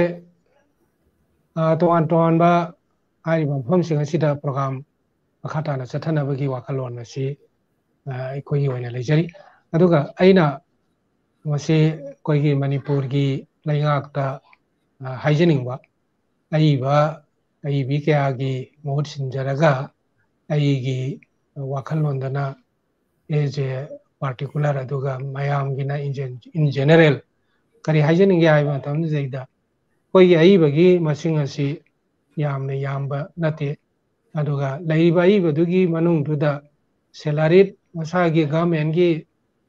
ꯄꯦꯟꯁꯟ ꯐꯪꯕ ꯑꯗꯨꯒꯨꯝꯕ ꯑꯦꯝꯄ꯭ꯂꯣꯌꯤ ꯃꯌꯥꯝ ꯑꯃ ꯌꯥꯎꯈ꯭ꯔꯦ ꯃꯈꯣꯏꯗꯤ ꯄꯦꯟꯁꯤꯟꯒꯤꯗꯃꯛꯇ ꯗꯤꯃꯥꯟ ꯇꯧꯔꯔꯣꯏ ꯑꯗꯨꯕꯨ ꯑꯗꯨ ꯅꯠꯇꯕ ꯏꯕꯗ ꯊꯋꯥꯏ ꯀꯠꯊꯣꯛꯆꯗꯅ ꯍꯥꯏꯔꯤꯕ ꯁꯪꯁꯊꯥꯟꯁꯤꯡ ꯑꯁꯤꯗ ꯁꯤꯕ ꯅꯥꯕ ꯀꯤꯗꯩ ꯆꯦꯜꯂꯤꯕ ꯀꯥꯡꯕꯨ ꯑꯁꯤꯒꯤꯗꯃꯛꯇ ꯃꯅꯤꯄꯨꯔꯒꯤ ꯂꯩꯉꯥꯛꯅ ꯋꯥꯐꯝ ꯈꯔ ꯑꯁꯤ ꯃꯈꯣꯏꯅ ꯇꯥꯕꯤꯅꯕ ꯑꯩ ꯍꯥꯏꯖꯅꯤꯡꯏ ꯃꯗꯨꯗꯤ ꯀꯔꯤꯅꯣ ꯍꯥꯏꯕꯗ ꯑꯩꯈꯣꯏꯒꯤ ꯅꯥꯏꯕꯔꯤꯡ ꯁ꯭ꯇꯦꯠ ꯌꯨꯝꯊꯪꯅꯕ ꯑꯁꯥꯝꯒꯤ ꯁꯤꯗꯩꯗ ꯍꯥꯟꯅꯒꯤ ꯁꯔꯀꯥꯔꯗꯒꯤ ꯍꯧꯖꯤꯛꯀꯤ ꯁꯔꯀꯥꯔꯁꯤ ꯂꯥꯛꯄꯗ ꯍꯦꯃꯟꯇ ꯕꯤꯁ꯭ꯋꯥ ꯁꯔꯃꯅ ꯆꯤꯐ ꯃꯤꯅꯤꯁꯇꯔ ꯑꯣꯏꯕ ꯍꯟꯗꯛꯀꯤ ꯑꯅꯧꯕ ꯂꯩꯉꯥꯛꯁꯤꯅ ꯑꯦꯗꯚꯔꯇꯥꯏꯖꯃꯦꯟꯠ ꯊꯣꯛꯇꯅ ꯀꯧꯈ꯭ꯔꯦ ꯃꯗꯨꯗꯤ ꯀꯔꯤꯅꯣ ꯍꯥꯏꯕꯗ ꯍꯧꯈꯤꯕꯒꯤ ꯂꯥꯁ ꯁꯦꯞꯇꯦꯝꯕꯔꯒꯤ 30, 2021 ꯐꯥꯎꯕꯗ ꯂꯥꯏꯔꯤꯛ ꯑꯅꯤꯗꯒꯤ ꯇꯥꯗꯅ ꯐꯣꯡꯕ ꯀꯥꯡꯕꯨꯅ ꯑꯦꯄ꯭ꯂꯤꯀꯦꯁꯟ ꯄ꯭ꯔꯦꯁꯀ꯭ꯔꯥꯏꯞ ꯐꯣꯝꯗ ꯒꯚꯔꯟꯃꯦꯟꯠꯗ ꯄꯦꯟꯁꯟꯒꯤꯗꯃꯛꯇ ꯊꯥꯔꯛꯄ ꯌꯥꯔꯅꯤ ꯍꯥꯏꯔꯤꯕ ꯀꯥꯡꯕꯨ ꯑꯁꯦ ꯒꯤ ꯃꯣꯏꯅ ꯁ꯭ꯀ꯭ꯔꯤꯅꯤꯡ ꯇꯧꯔꯒ ꯀꯃꯤꯇꯤ ꯑꯃꯅ ꯄꯦꯟꯁꯟꯁꯤ ꯄꯤꯔꯅꯤ ꯍꯥꯏ ꯑꯗꯣ ꯍꯧꯈꯤꯕ ꯆꯍꯤꯁꯤꯡꯗ ꯑꯩꯈꯣꯏ ꯍꯟꯗꯛ ꯂꯥꯛꯏꯕ ꯍꯧꯖꯤꯛ ꯁꯦꯞꯇꯦꯝꯕꯔꯒꯤ 30, 2021 ꯐꯥꯎꯕꯗ ꯀꯧꯔꯤꯁꯤ ꯅꯠꯇꯕ ꯑꯗꯨꯒꯤ ꯃꯃꯥꯡꯗ ꯂꯩꯈꯤꯕ ꯀꯥꯡꯕꯨ ꯑꯁꯤꯒꯤꯗꯃꯛꯇꯗꯤ ꯄꯔ ꯃꯟ ꯑꯩꯈꯣꯏꯒꯤ ꯄꯦꯟꯁꯟꯁꯦ ꯂꯨꯄꯥ 8,000 ꯁꯤ ꯄꯤꯔꯦ ꯑꯗꯨꯅ ꯃꯔꯝ ꯑꯣꯏꯗꯅ ꯃꯣꯏꯒꯤ ꯑꯏꯕꯁꯤꯡꯁꯤꯒꯤ ꯌꯥꯝꯅ ꯀꯥꯟꯅꯕꯁꯤ ꯐꯪꯉꯤ ꯍꯥꯏꯔꯤꯁꯨꯃꯥꯏꯅ ꯂꯥꯏꯛ ꯋꯥꯏꯁ ꯑꯩꯈꯣꯏꯒꯤ ꯃꯅꯤꯄꯨꯔꯗꯁꯨ ꯑꯏꯕꯒꯤ ꯃꯁꯤꯡꯁꯦ ꯌꯥꯝꯖꯔꯕꯁꯨ ꯃꯁꯥꯒꯤ ꯇꯣꯂꯣꯞ ꯆꯥꯕ ꯄꯦꯟꯁꯟ ꯐꯪꯕ ꯑꯗꯨꯒꯨꯝꯕ ꯂꯩꯈꯤꯕ ꯃꯌꯥꯝ ꯑꯗꯨꯒꯤꯗꯤ ꯑꯃꯨꯛ ꯍꯟꯅ ꯑꯦꯄ꯭ꯂꯥꯏ ꯇꯧꯔꯛꯑꯔꯣꯏꯗꯧꯅꯤꯅ ꯄꯦꯟꯁꯟ ꯆꯥꯗꯕ ꯀꯥꯡꯕꯨꯗꯨꯒꯤꯁꯨ ꯌꯥꯝꯗ꯭ꯔꯕꯗ ꯊꯥ ꯑꯃꯗ ꯊꯪꯅꯕ ꯁ꯭ꯇꯦꯠꯇ ꯂꯨꯄꯥ 9,000 ꯃꯣꯏꯗꯤ ꯍꯦꯟꯒꯠꯅ ꯄꯤꯔꯅꯤꯅ ꯍꯥꯏꯈꯤꯕ ꯂꯩꯔꯦ ꯑꯗꯨꯅ ꯍꯧꯖꯤꯛ 9,000ꯒꯤ ꯆꯥꯡ ꯑꯁꯦ ꯑꯁꯥꯝ ꯒꯣꯚꯔꯟꯃꯦꯟꯠꯒꯤ ꯊꯪꯅꯕ ꯁ꯭ꯇꯦꯠꯁꯤꯅ ꯄꯤꯔꯕꯅꯤꯅ ꯑꯩꯈꯣꯏꯒꯤꯁꯨ ꯃꯗꯨ ꯄꯤꯅꯅꯕꯒꯤ ꯋꯥꯈꯜꯂꯣꯟꯁꯤ ꯊꯝꯍꯟꯖꯅꯤꯡꯏ ꯑꯗꯩ ꯑꯇꯣꯞꯄ ꯑꯃꯅ ꯑꯩꯈꯣꯏ ꯁꯥꯍꯤꯇ꯭ꯌ ꯁꯪꯁꯊꯥꯟꯁꯤꯡꯁꯤꯗ ꯃꯈꯣꯏꯒꯤ ꯁꯪꯁꯊꯥꯟꯁꯤ ꯔꯟ ꯇꯧꯕ ꯉꯝꯅꯅꯕꯒꯤꯗꯃꯛꯇ ꯌꯥꯝꯅ ꯃꯔꯨꯑꯣꯏꯅ ꯄꯩꯁꯥꯒꯤ ꯃꯇꯦꯡ ꯑꯁꯦ ꯏꯟꯇꯔꯤꯝ ꯑꯣꯏꯅ ꯑꯩꯈꯣꯏ ꯄꯤꯍꯟꯅꯤꯡꯕ ꯑꯁꯤ ꯂꯩ ꯂꯝ ꯁꯝ ꯑꯣꯏꯅ ꯆꯍꯤ ꯑꯃꯗ ꯑꯁꯥꯝꯗ ꯃꯣꯏ ꯁꯪꯁꯊꯥꯟ ꯑꯃꯗ ꯂꯥꯈ 5 ꯄꯤꯔꯦ ꯈꯨꯗꯝ ꯑꯣꯏꯅ ꯑꯩꯈꯣꯏꯗ ꯂꯥꯈ 2 ꯐꯥꯎꯕꯗꯤ ꯄꯤꯕ ꯌꯥꯕ ꯑꯗꯨꯒꯨꯝꯕ ꯁꯪꯁꯊꯥꯟꯒꯤ ꯑꯣꯏꯅꯁꯨ ꯈꯟꯅꯔꯒꯗꯤ ꯍꯦꯟꯅ ꯐꯅꯤ ꯍꯥꯏꯕꯒꯤ ꯋꯥꯈꯜꯂꯣꯟꯁꯤꯃ ꯊꯝꯖꯅꯤꯡꯉꯤ ꯃꯔꯝꯗꯤ ꯀꯔꯤꯅꯣ ꯍꯥꯏꯕꯗ ꯑꯁꯥꯝꯗ ꯂꯩꯔꯤꯕ ꯑꯏꯕꯁꯤꯡꯁꯤꯒꯤꯗꯃꯛꯇꯗꯤ ꯑꯦꯅꯤ ꯀꯝꯃꯨꯅꯤꯇꯤꯗ ꯂꯩꯕ ꯑꯏꯕꯁꯤꯡꯗꯨꯒꯤ ꯄꯩꯁꯥꯁꯤ ꯁꯔꯀꯥꯔꯁꯤꯅ ꯄꯤꯅꯅꯕꯒꯤ